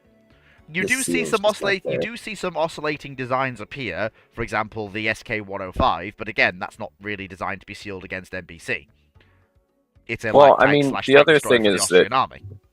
So in terms of sealing the vehicle, you can do a lot to mitigate stuff with it, with putting a skirt around the hinge point, which everyone did, and stuff like that. It's just that you can't have a collective overpressure system, which is the sort of platonic ideal, because then the crew inside the tank they're going to be wearing a romper suit, but they don't need a mask on inside the tank, which the U.S. didn't, of course, achieve until Abrams, but was trying to do starting with MBT-70. That was why it had the whole capsule. Suit, question mark? Chemical warfare, or NBC suit. It's, trying to fight in that. Top 4? Or it's the big issue. So the ones that they were all issued would be the wasn't Chieftain quite good for NBC? I can't remember. For a given value of quite good. The Soviets had the best kit for this stuff in terms of vehicles, and that's not. I don't like saying that, but it's just true. So. Isn't that partly due to the fact that the Soviets are the ones who are planning on using chemical weapons in a Cold War gone hot? The Soviets actually felt that chemical weapons weren't as useful as nuclear weapons because there's a lot more effort you have to put into the planning for chemical weapons, but they also felt that NATO had a far higher potential for the offensive use or defensive use of chemical weapons. Because of the more advanced agricultural industry and the presence of larger numbers of things like industrial car washes in West Germany, which, NATO, on the NATO side, we know from looking at NATO documents, no one did any planning for deconfliction. There was no one who was making sure that, whose job it was to make sure that, you didn't have one unit bringing water out of a river downstream from another unit dumping, washing chemical weapons into the river as they're decontaminating. So, it was bad. It would have been bad. Not a good situation. Yeah.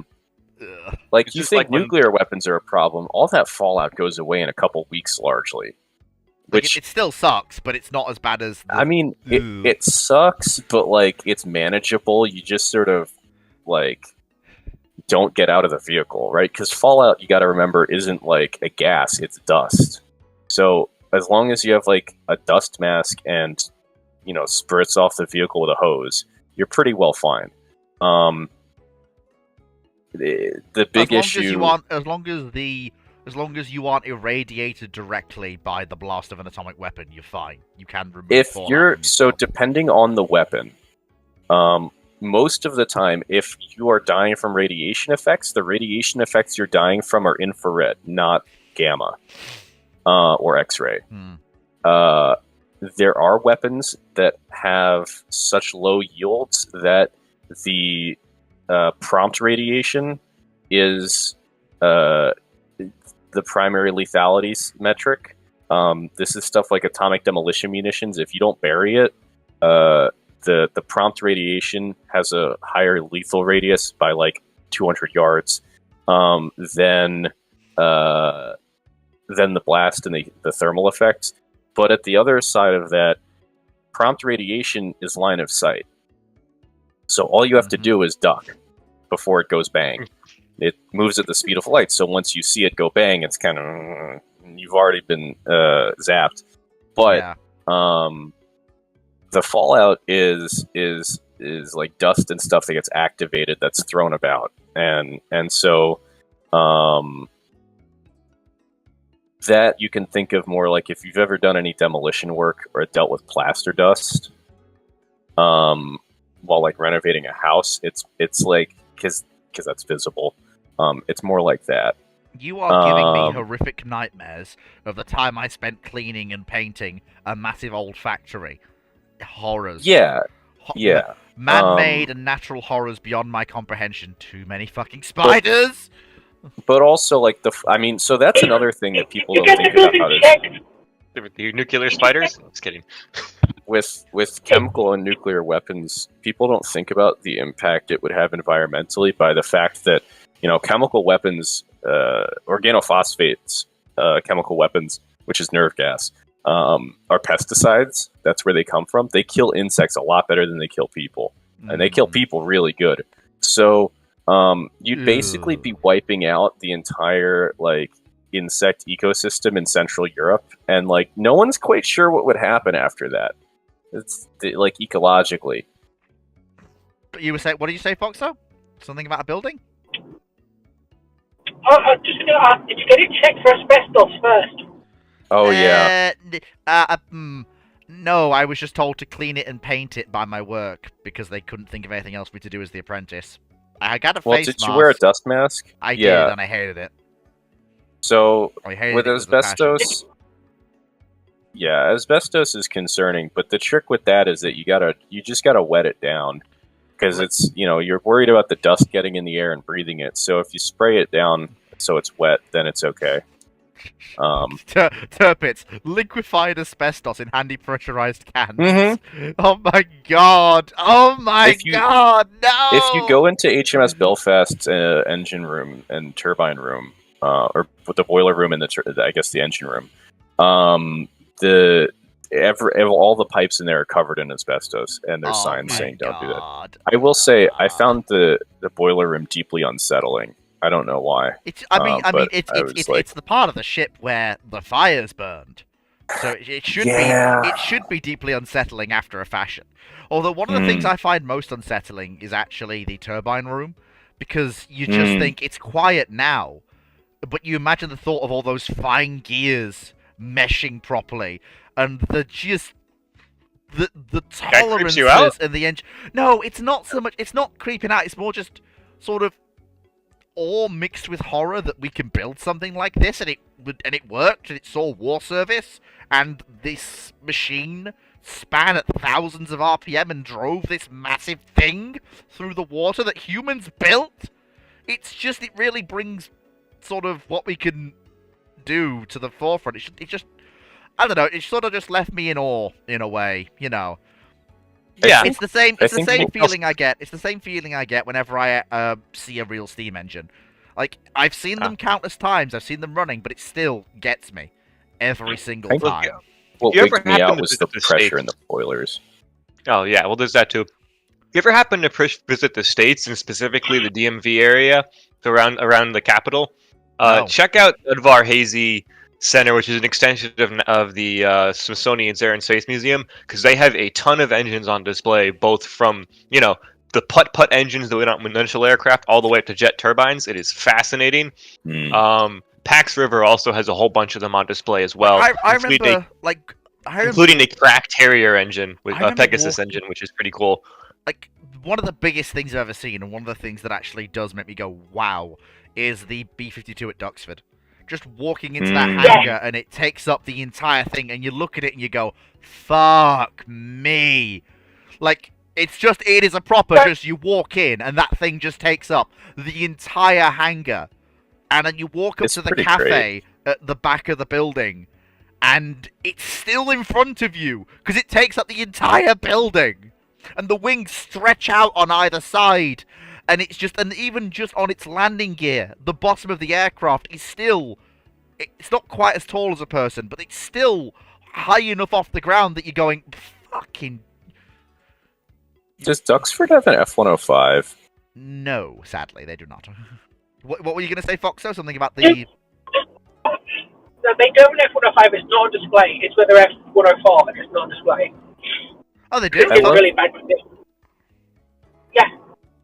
You don't remember, you only see about 20% of Duxford's aircraft collection.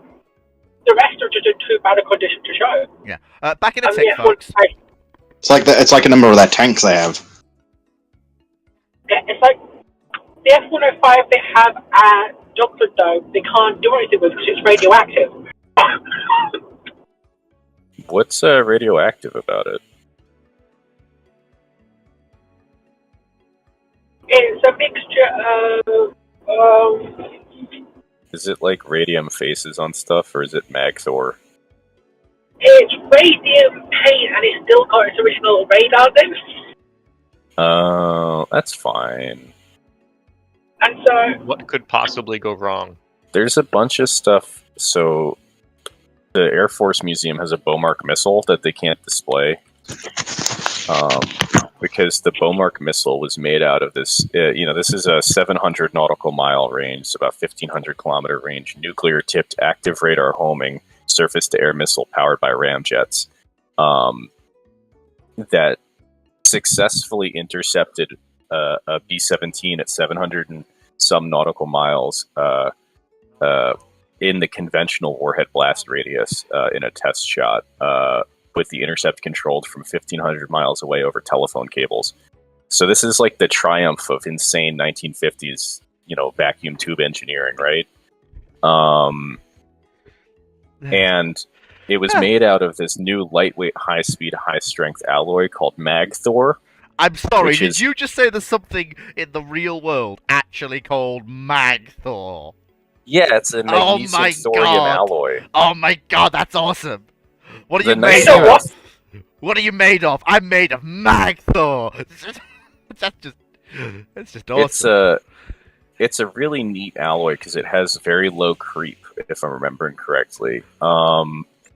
It resists creep up to 350 Celsius, which is really neat, except for the fact that it's radioactive. Oh, Which is we were all going so nicely there. We were going so nicely, and then you had to drop that on us. He Well, did yeah, I say mean, it's 1950s thorium. engineering, didn't he? it's It is thorium. thorium, yeah. It has a half-life of the age of the universe and Oh. is a very slow decaying alpha emitter, which is really funny because alpha emitters are the radiation is stopped by the layer of dead skin cells on top of your skin. So don't exfoliate if you're going to handle alpha emitters. Of course, the big dangerous alpha emitter is radium gas because you inhale it and then it's emitting radiation inside your body. Yeah, and have fun with that this- That's It's bad for distinctly you. not ideal. Yeah. Mm. 9 But yeah, out of 10 doctors don't recommend. It's a problem where there's granite. If you have a basement and there's granite bedrock close by, because it leaks out of the granite from uranium decay. Oh boy, this is gonna. My answer to this next question is probably gonna get me shot, but sure, why not? And besides, it might. No one has And besides, Britain, you'll be fine. Besides, it might open some healthy debate and clear the air a bit. Uh-huh. Oh boy. Why do you defend French tumble home developments? At some point, do I need to have a debate that I wanted to have with you about it? I'm not sure who asked this question, but let me sort of... It's a good way for me to clear something that's been in the air for a while. The reason I defend French tumble home developments is the same reason that the historical movement generally, and Ramblings in particular, is trying to move away from almost an Emerocentric view of the Second World War. It's almost like there's an Anglo-centric view of the Ironclad period and the pre-Dreadnought period. And the same reason I defend really, French tumble homes is the same reason why we should have... There needs to be a rigorous debate about a sort of... Well, not letting the American types dominate the conversation, shall we say. In the same way... That's my whole thing. Because I feel like they deserve to be talked about and have their good points highlighted, because they did have good points. Yeah, I'm going to do This something I question was never done posted by Prime Narwhal. and agree with Lee and help his point here. It's important to remember that with ironclads, especially the French ones, for the past about 300 years, tumble home has been the correct way to make a ship. Yeah. So it kind of works intuitively that you build it the same way, just made out of iron. The problem That's was, the basic idea. I will admit though, they did leave it a little But it's the logic of the time, and it's only really aggressive. yeah. I You mean, can go, yeah, it's not a particularly good idea.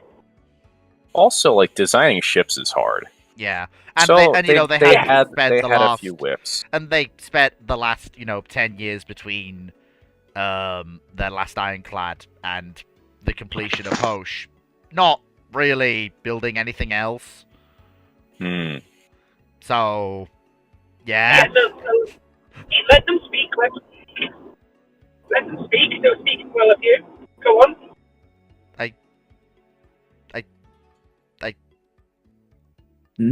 I think did you have anything else to Cut say? one of them Moo? off. So Huh? Oh, I mean, just like, I feel like there's also the other reason why a British person might like the French tumble home ironclads, which is that due to their interesting stability margins and questionable design features, if they'd been used in a war or perhaps a storm, they might have resulted in the devastation of the French fleet through their peculiar design characteristics, which... Oh, I want to be mad. I want to be mad, but that was a very funny joke with a good punchline. Yes. So I yes. can't be mad. okay, now I'm going to I think ask. they look great. I will say, I think they really nail that, like, the like ironclad pre-dreadnought aesthetic perfectly. I have no idea if they would have been good ships, but like they look cool. I also like all gun forward ships though, so I'm I don't know, literally, my aesthetic taste in I'm warships literally is a sat little. there. I'm literally sat there with Hoche Yeah, in I'll my go hand. forwards, right? I'm like Marge Simpson with Hoche in my hand going, I just think it's neat. That's just what's this question about the storm thing. I thought tumble home, if it's uncompromised, is really good in storms. Yes. Possibility. Yeah, It the whole problem with Tumble Home is that if it's compromised and you start getting water into the ship, it's if the ship is fully sealed up, it's fine. If water gets in through any way and starts sloshing around, then you've got problems. Let's say some idiot left a porthole open or a hatch open in a storm, or they leak through any of the gun ports of the secondary battery or the barbettes. Suddenly you've got a problem. They're not great. This was before people really had like a great understanding of survivability design in warships. Like this is the entire. I mean, it took. How long did it take to figure out torpedo defenses? Like a while, 20 years or something. Yeah, it took them. Whitehead starts in what 1882. Yeah, it takes him seeing. It takes him till about the 1900s where you start going, yeah, mines everywhere, and the torpedo. Any torpedo defense or actually good torpedo defense? Those are real. Well, I was very different actually things. competent torpedo defense took like ages, even on top of the. I mean, you look at what was it? Which was the battleship where the two British ships ran into each other and it sank in like 4 minutes? Oh, Victoria. She was rammed Yeah. by another. Canopus or I think it was Yeah. Canopus. It's just like horrifying how fast that it sank.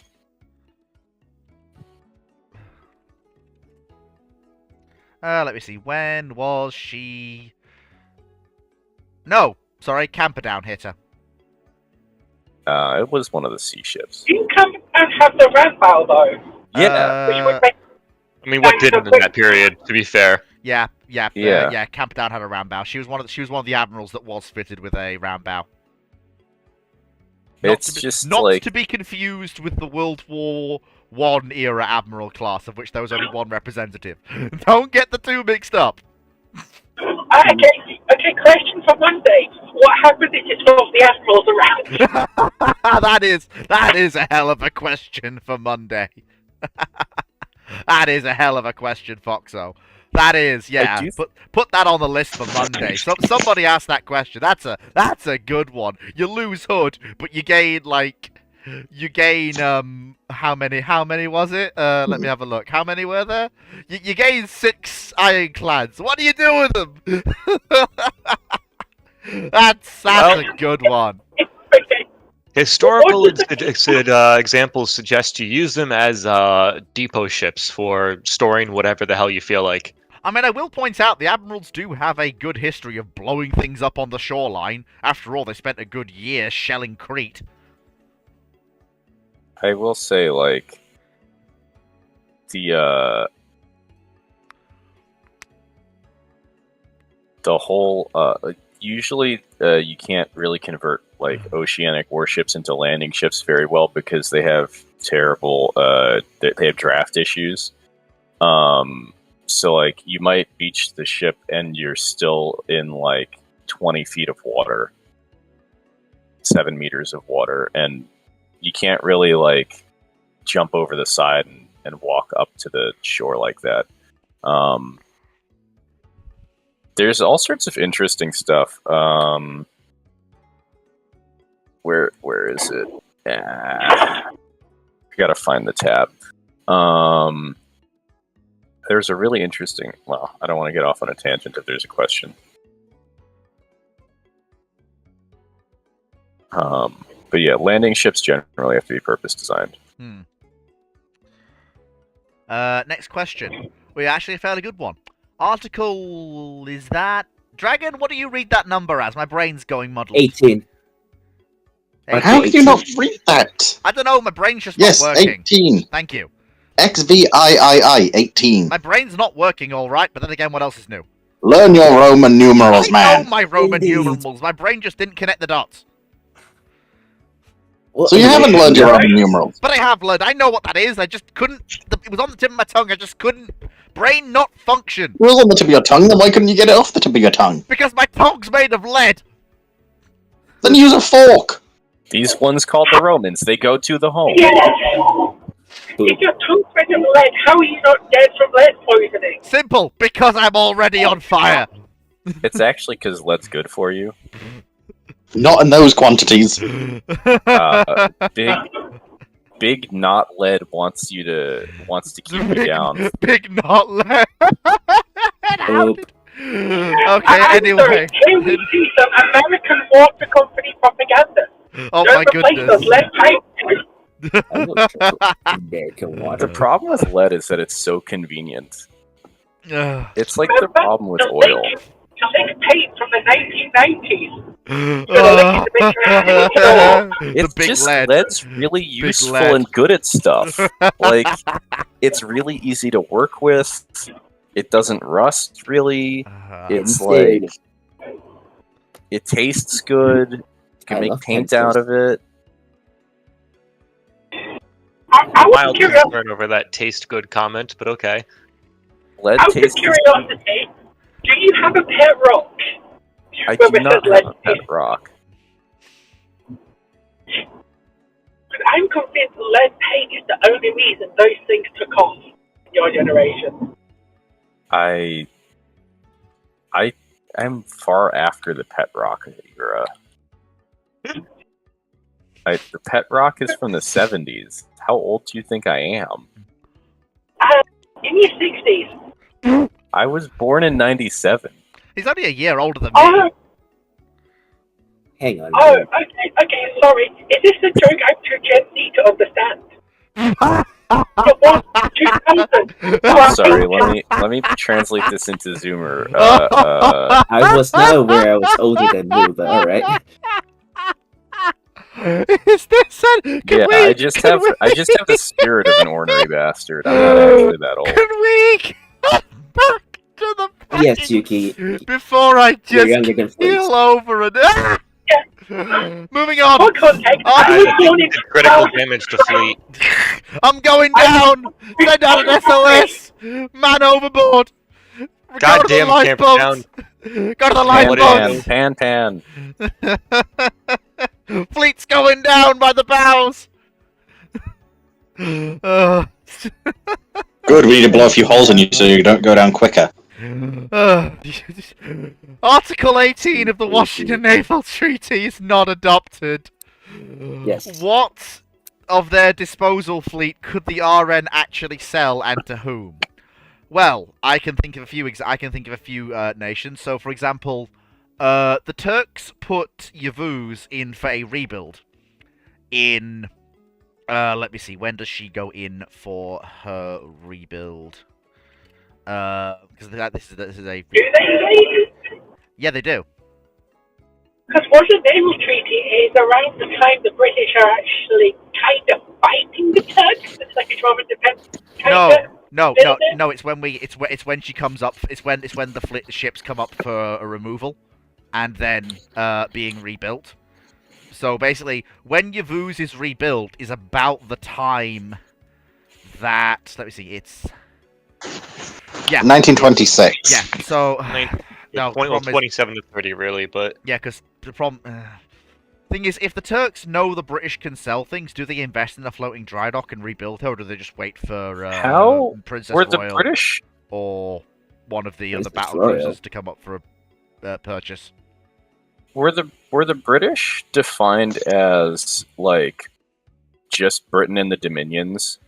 No, it was the whole British Empire. yeah, It was the whole- entire yeah. Okay, so Yeah, they the couldn't. treaty they couldn't- specifically says the British Empire. Doesn't actually say Yeah, Great Britain you or can't UK. sell them the off British to the Empire. bloody. So they can't send Tiger to Australia.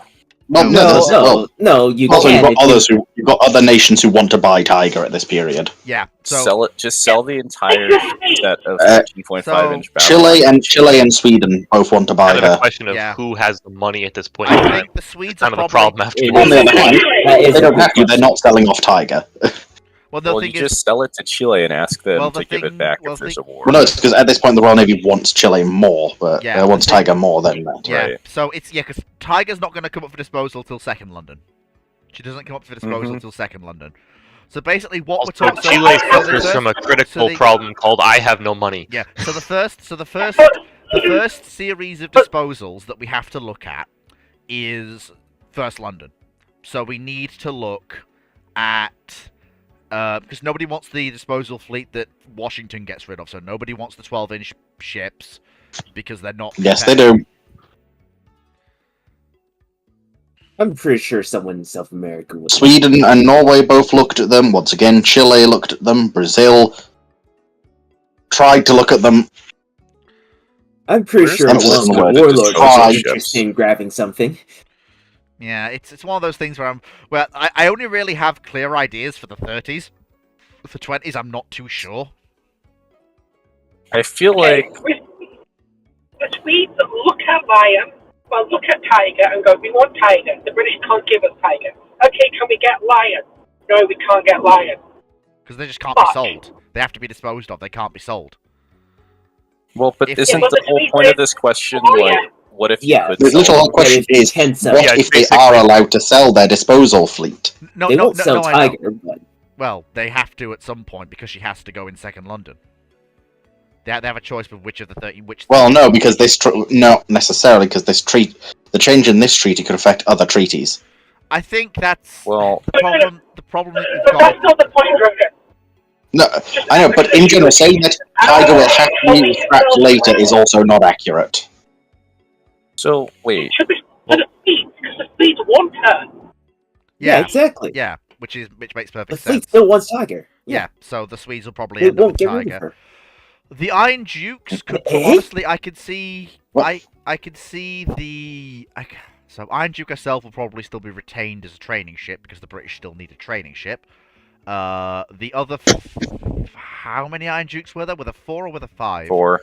There was 5, but my question I is... I thought there were 4. Iron Duke, Marlborough, Benbow, yeah, and sorry, India. never mind. There was 4. So if there are 3 of the, so I'm just, so actually it's probably worth to think. So in first London, the British lose the. Hang on, why are we looking at First London now? Because I've just realised we're currently at second London, and First we haven't London was even done- Benbow, Iron Duke, Marlborough, Emperor of India, and Tiger. Is that what they lost?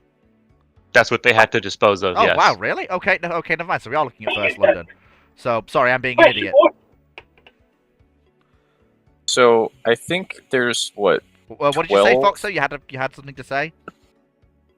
Yeah, I'm looking at Washington, so it's going to be the 12-inch dreadnought. Well, And then the 13.5, they come up during first London, and then Tiger comes up after second London, if I remember correctly. because the thing I'm just thinking of. Oh, she got blowed up. So what I would say in general when it comes to the sale is like when it comes to people talking about like who could buy what in this period, like yes, Article 18 kind of puts a dampener on everybody's potential procurement, but you also have to remember that most nations that didn't have battleships did not really have the money for it. Interwar procurement was very slow. This is kind of why Argentina becomes sort of the undisputed best navy of the entire Latin America, because they actually procure modern destroyers and cruisers, and Brazil basically procures nothing but a handful of submarines, and Chile gets some modern destroyers and some submarines, and that's it. Like no cruisers or anything like that. And also the Argentinians keep the it's just kind of Rivadavia as at least basically functional. I mean, so do the Chileans, but the Argentinians have 2. Yeah, in some capacity, yeah. But really, like, there's essentially nobody who's in a position to really be buying new capital ships with the money they have. I think maybe the one exception you would have is possibly Spain, if they were willing to not put money into modern cruisers the way they did historically speaking in this period. It depends how much they but- sell. It depends how much they sell for. Because if we're talking about existing ships, that's very much different than especially ships that are somewhat older. The price is not going to be equivalent to. Yeah, well, buying a it's just new kind of cruiser. why I would think it would work for Spain, because they have, frankly, very bad 12-inch dreadnoughts, and they'd be probably open to replacing them with better 12-inch dreadnoughts on the cheap. But well, no, the thing is, the Hispanias are not going to be replaced prior to 1930, basically because they're basically brand new at that point. well, I mean, the problem. Yeah, they will be. How many of them will be left by that point? So bear in mind, the Hispanias, all 3 of the Hispanias only enter service in 1921. You only get all 3 of them in service by 1921. So by this time of 23, they probably are looking at more ships. well, Because even as of 1913, they were looking at getting another 3 of the Regina Victoria Eugenia class. that's very true. Also, bear in mind, España is lost in 1923, so I mean, they might buy. They trying might to buy- so you're already down to 2 dreadnoughts by that point out of your class of 3. Yeah, they might. And in 23, they do have the money to go, well, we can afford, if they're British are selling off these ships, you're probably only getting maybe 70% of their initial value. Spain could quite reasonably buy a couple of their older dreadnoughts. And that would the only actually- ones that and have that to would- get rid of and old that would actually battleships. no, No, it's everybody. So, wait, which in which treaty? Because it's true for both, but which Washington. depends on which. I think Washington. It's explicitly we're on- Washington. We're on Washington right Yeah. now. We can discuss London later, but let's deal with Washington now. Okay, yeah. So the Americans were allowed to keep basically all their standards. Some of the older 14 and ones, the 12-inch New York class, the Wyoming class, the Florida, Utah, North Dakota, and Delaware were also allowed to be kept initially. But once the Colorado class, all additional 2 ships in the Colorado class were completed, North Dakota and Delaware had to be scrapped. For the British, they basically got to keep obviously all the 15-inch ships. Most of the 13.5 inches. So Benbow, Emperor of India, Iron Duke, Marlborough, Tiger, Thunder, King George V, Ajax, Centurion. Once the Nelson, but they were still waiting on the Nelson class to be built. So whatever was going to become the Nelson class, we should say, because it was just a generic 35,000 ton replacements. Once those ships were completed, the British had to dispose of Thunder, King George V, Ajax, and Centurion. Which is all of the KGV, World War One KGVs. Yeah, the War One. Yeah, exactly. So And then when you get to oh yeah, that's right, because a London, lot of the 12-inch ships had already gone by this point to the breakers, long before Washington, because the British were like, well, fuck, these aren't really useful. and then for London, it's basically the Americans have to ditch Florida, Utah, Arkansas, or Wyoming. So they could pick between them. British had to get rid of Benbow, Iron Duke, Marlborough, Emperor of India, and Tiger, and the Japanese had to dispose of Hye, which they obviously did they did a funny for that. They retained it for training purposes, which what you were allowed to do. The Americans could keep Arkansas, Wyoming. The British were allowed to keep Iron Duke for training. Japanese Hye, but they had to demilitarize them to do so. So yeah. Which the Japanese, of course, rearmed the friggin' ship, but after a major rebuild. So if Cool. So there's more ships here than they actually would still have, because a lot of these ships haven't went to breakers just yet. I've been thinking, the real things that certain navies are going to be looking at with hungry eyes are the British KGVs. So I think the Spanish will absolutely buy a pair to supplement the Hispanias, not outright replace, but supplement. I think they would have to replace them because of the running costs. To be honest, it's also just not worth keeping the Hispanias. Keep in mind, there's also 3 Orion class still available for sale at this point. Honestly, Are there not four? Actually, What happened to Uh, the fourth one? It all depends on do we say basically Britain don't immediately scrap Monarch in not Monarch, it's Conqueror, I believe. Yeah, Conqueror is sold for scrap in December 1922. Well, so if this clause is not initially in the treaty, Britain might hold on to her to sell her. Possible. Because they will get more for selling than they will for scrapping. And holding her for 6 months? Yeah. I think not that expensive to them? In that case, then, minimum date for scrapping? Let me just see. Which of they need some reconstruction? I'm just gonna very quickly. That means you get all. That means you have potentially all of the Orions. Because basically, one of the things that's important here is the amount of boilers that the ships have, and the reason this is important is because the more boilers a ship has, the easier it is for a minor nation to run, because you can therefore run less of your boilers on any given day for any given duty. All 12 Royal Navy super dreadnoughts have 18 water tube boilers. So that doesn't really make much of a muchness then. Yeah. Lion has 42 Yarrows. Ooh, okay, so and Tiger has 39 water tubes. Yeah. Kind of crazy that Tiger had this only slightly more shaft horsepower than a Fletcher. That's just the way development works. It's weird, isn't it? Like I know, it's just kind of nuts. It's crazy, isn't it? It's just yeah. Well, it looks at it. One of the Colossus classes, HMS Colossus, is currently available. Hercules is gone. Neptune's potentially available. Yeah, I think it's going to depend. If the Spanish are looking for a clean slate replacement, they'll buy 2 13.5-inch ships. If they're looking to replace Hispania, which was lost, and not replace the other 2, they'll go for a 12-inch ship and get the most powerful 12-inch ship they can. Didn't the Chilean what's called HMS Collingwood is available of the St. Vincent class. But then if you're going earlier than that, you're then to Belafrons. Yeah, it's just... No, St. Vincent's too old. Sorry, the St. Vincent's are too old. Are there any of the cross-deck firing 10-gun, the 12-inch dreadnoughts? As I did say earlier, Neptune's available. The Colossus are available. Which one's newer? In particular, HMS Colossus herself. But she was reclassified as a training ship in 21, so still has her full armament and weaponry. So those are 14-inch in that case, guns. then it would be I can see the Spanish buying Colossus to replace the lost Hispania. Especially since I feel like the British, especially since I think they actually use the same guns as the Hispanias, or very similar to them.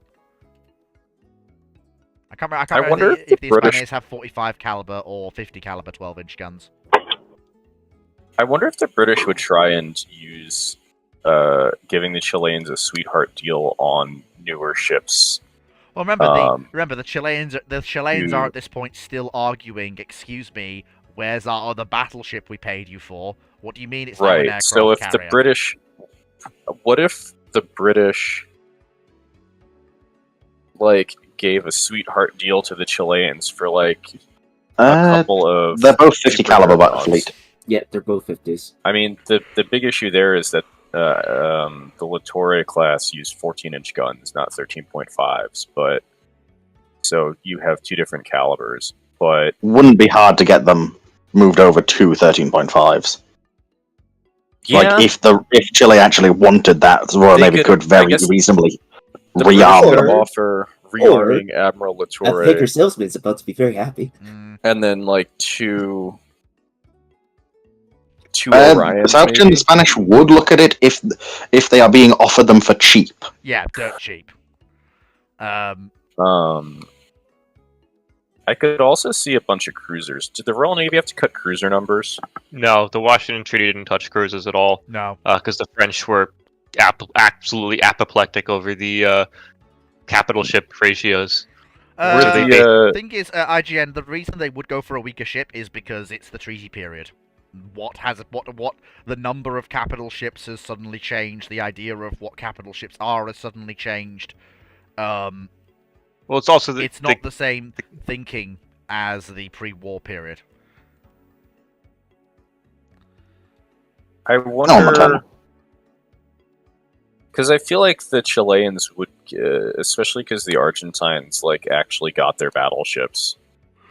If I'm remembering correctly. Like if the Royal Navy offered like 2 or 3 dreadnoughts instead of them getting Eagle back, Like, Right. don't forget. Chile would probably be uh, more than happy to accept that Well, deal. here's the thing. mean- Don't forget. Because getting the two Chile also getting two began to think of indefractables having a isn't really battle worth it to cruiser them, but instead. Yeah, getting potentially 3 relatively modern dreadnoughts is definitely something they'd be interested in. don't forget that the Chileans were offered all the remaining I-class battle cruisers for basically no. They were cost. offered 2 Yeah, Well, I suppose Invincibles, if they're offered, The and ones they that didn't were- want the I Invincibles feel like- because they were known to be a bad design, relatively speaking. They went. They were shown to have design flaws, 12-inch guns. They were not worth for them. But if you're offering them 3 potentially 13.5-inch battleships, that's a deal they would look at. But Dragon, these ships are they going to have competition for those? Because the Swedes want one. yeah. Like, Oh yeah, but there's enough. Yeah, but it's more a case of there is enough. Is there enough 13.5s? Hmm, There's Yes. 12 13.5-inch battleships potentially for sale. that's a lot. Because they're looking at an Iron Duke and Tiger. They want a Well, Tiger right. ball So as the Baltic Yeah, fleet. put it this way. there is 3 Iron Dukes available. There is 3 My only King George hope is V's one is available, converted to and a- then there is also, I'm pretty sure actually, It's all Orion. 4 of the King George the V and the Orions. Orions. Also, I mean, potentially all the Iron Dukes, depending on if they can argue. Yeah, all the with Orions stuff. are available. So right there, you've got 10 13.5-inch armed battleships. And you've still If you throw in the Colossus, you've got one 12. Colossus and Neptune, you've got 2 12-inch armed battleships. I don't know if any of the Splendid So- Cats are available for sale. Probably. So they very That's much the would be railroad. able to sell these if needed. Lion? Yeah, the Paralines could. The only Splendid Cat that thing would have any interest in is that one they would be willing to sell is the Lion. But realistically, who would actually be interested in Lion? Because the Swedes have some interest. I think the Turks have some interest as well in our fleet. Yeah. Were the Lions actually armored? I mean, one of the things that the Turks... Yeah. What do you class? They've got a The 9-inch Lions are belt. the ones. Yeah, the Lions Like- are the armored ones. Yeah, Lions, Princess Royals. Like, Could they have a fighting chance against 12-inch armed? oh yeah, Yes. absolutely. The whole Yes. reason So- the whole reason that you get the shift to the Splendid Cats is because the British want battle cruisers that can resist capital-grade gunfire, albeit 9 Yeah, inches... you've got both Line and Princess Royal in this scenario. Yeah, albeit bearing in mind 9 inches of belt armor is just enough, but the thing is, it's enough that you can actually reasonably resist 12-inch shell fire while hitting back with 13.5-inch guns. Because, like, you're looking at the threats being, for the Chileans at least, being the Minas Geraes class and the Rivadavias. I wouldn't call the Minas Geraes class, after basically the first 2 years of the Brazilians operating them, a credible threats to any of the other Well, South I'm just American saying in terms battleships. of, like, I'm not saying... I'm saying the potential threats. I'm not saying, like... I mean, the real threat, of course, like- is those two bloody is the two monsters in the Rivadavias. Without a doubt, the best of the South American dreadnoughts. Tougher. Yeah, the more other heavily problem armed. is Lions go 20... They're pretty fast, too. The other problem you have is when you're talking about South American navies is as you get further into the interwar era, the only ones who actually have modern destroyers to give a proper escort to their capital ships ends up becoming the Argentines as well. Yeah. So The thing is, if you get the problem with this whole dynamic is that if So- the Chileans do get a splendid cat, or heck, even two of them, suddenly the Rivadavias lose a lot of their teeth because the splendid cats can outfight them, they can outrun them, they can outrange them. It flips the thing on its head. And if and if we're talking about a much more easy selling angle, it would be highly likely that also the British could probably sell off old destroyers to the Chileans at much better cost than they could do under the treaty systems normally. Yeah, maybe... well, no, no, they would Something else that should be noted. We're also potentially looking at this. The ships scrapped in late 22 might not be scrapped, considering this treaty has never brought up the point of having not being allowed to sell these ships. So the Royal Navy would be willing to wait a little bit of extra time. Dragon, can you wait with that? Because you're overcomplicating things. But no, we're not though, because Foxo, we're not overcomplicating this because it's something we've already mentioned earlier. Yeah, I need This is something we haven't to add complications to it. Because people are asking about stuff in the chat. That's why it's being brought up again. To be fair, hang on. What blew up Queen Mary again? She, like the others, was unfortunately... It was the Flinger, wasn't it? 12-inch Dragon, guns. let's be real. Anything This is a that gets flinger. It's scrapped, fling shot. There's. anything that gets scrapped in 22, people aren't going Sorry, to want had to- anyway. Yes, they are, because we're talking about Iron Dukes potentially here. Why would you buy a 12-inch unless you're Spain? Iron Dukes are not 12-inch, though, are they? A number of the Super Dreadnoughts were scrapped in October, November, and December of 22. So, the point is, and as we mentioned earlier, and when I respond to the is that with these 13.5s that are still potentially available, because they might not be scrapped, because there is the money, because there is money to potentially sell.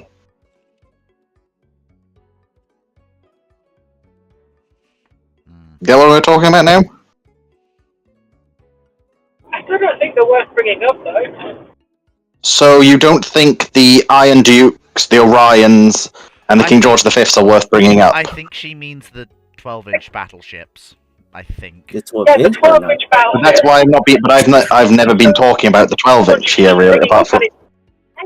I'm Why would not. anyone in a world where Queen Elizabeth exists, why the fuck do you Foxo, want I to have never brought up a 12-inch ship apart from earlier. The only 12-inch ships we've been talking about in terms of nations actually seriously considering buying them is the Spanish, and that's because the Spanish have a niche need for them. Right. Even talking about Princess Royal, which is what the initial question, which is the thing I was responding to about Southgin before you went off on me, is a 13.5-inch armed battle cruiser.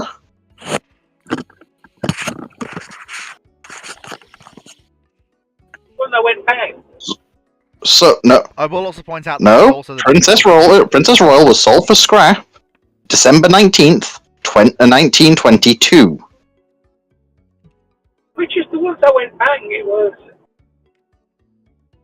What happened to Agincourt? She was scrapped pretty quick. I'm pretty sure she was actually scrapped very quickly. Yeah, because she has a. She's not bad. There But was she has some a- consideration of using her as a basing ship. Yeah, but she has a litany of minor. Yeah, sold for scrap problems. December. Sold for the scrap on the same day as Princess Royal was. Yeah, I think they're trying selling it back to Brazil. the problem is that everyone's looking at her and going, "I'm not sure you're useful in a post-war world." I mean, no. Honestly, they almost have more hope of selling it back to Turkey than Brazil, because at least Turkey has the money to buy her. Well, they already paid for her. Yeah, but honestly, yes. Well, no, the Ottoman Empire paid for her. The Turkish government renounced all obligations to previous Ottoman financial commitments, which Well, the therefore cash means already didn't the cash already get delivered? Yeah, it did, and she was already paid for. But here's the thing: the Turkish government claimed to be a totally independent state with Oh, no I see. lineage or leverage to the Ottoman Empire, both to So get then out you can of their charge them debt twice. obligations and also So, yeah. But also, therefore, by reneging on their debt obligations, they also renege on any benefits from those obligations, like Right. battleship. They also had So something quick much look, better in the form of Yavuz. It's Valentine's Day, and in the UK, we've got a bright red full moon. We've got a blood moon Oh on no! Valentine's. Cool. Nope! I don't want to see any more werewolves. Nope! Next. No, I fleet. No, After all, we know you're a they're furry. That is a horrible rumor, sir. It's not. We've had proof of it from your personal Discord. What are you? In particular, of the horse kind. What are you talking about, you mad crazy fool? Don't worry about it. Aha, try and deny it all you want. I am, because I think Those who know, know. I think you're absolutely Dragon- batshit insane. Horse song. They sing the funny horse song. You mean the one with If the you horse wish, you, mean, but you mean the one with the horse with two legs that just runs across a screen and makes an incredibly Yeah. funny noise? Because that's very funny. What was it no, called? that's not what she's referring to. I don't think. That's a funny meme. I remember when that was all over the internet. It was called a something running horse. I can't remember what the first word was.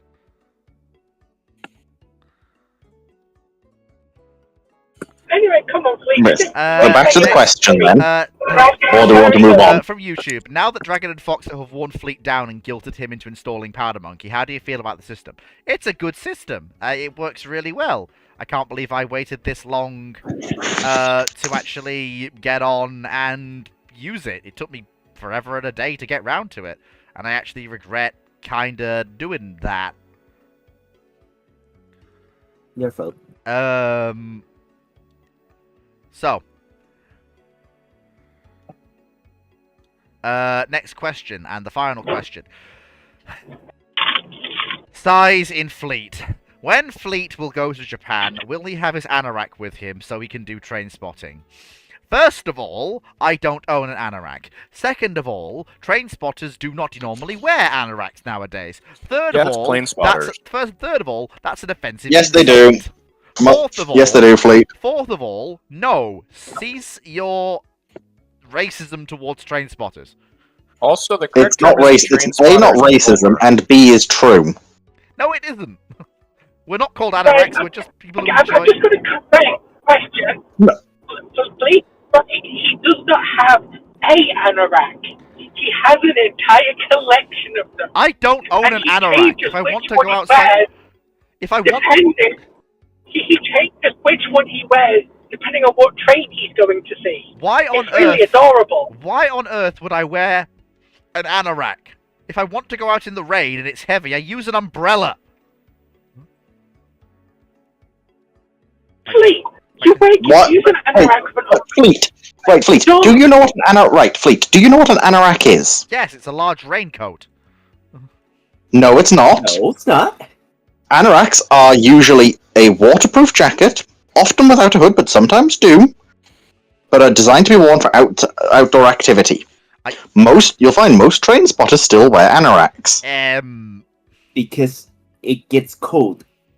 They're explicitly designed to be warm and waterproof, usually only to hip length. You see that? I don't own anything like that. You should. They're actually Oh very my- useful. I have Oh, umbrellas and yeah. proper coats and scarves and flat caps. That's what a proper train spotter should look like. An umbrella, a scarf, a decent trench coat, and a flat cap. What good is an umbrella when the wind's blowing the rain sideways at you? Yeah, You pretty point it much. at you point it at the rain. It works. Yeah, but then you can't see where you're going. Aha! But then you see you poke holes in it. But I'm just joking. I'm just kidding. That's silly. But jokes aside, Unless, of course, you go ahead and go No, to okay. I've nice, always found clear that- umbrellas.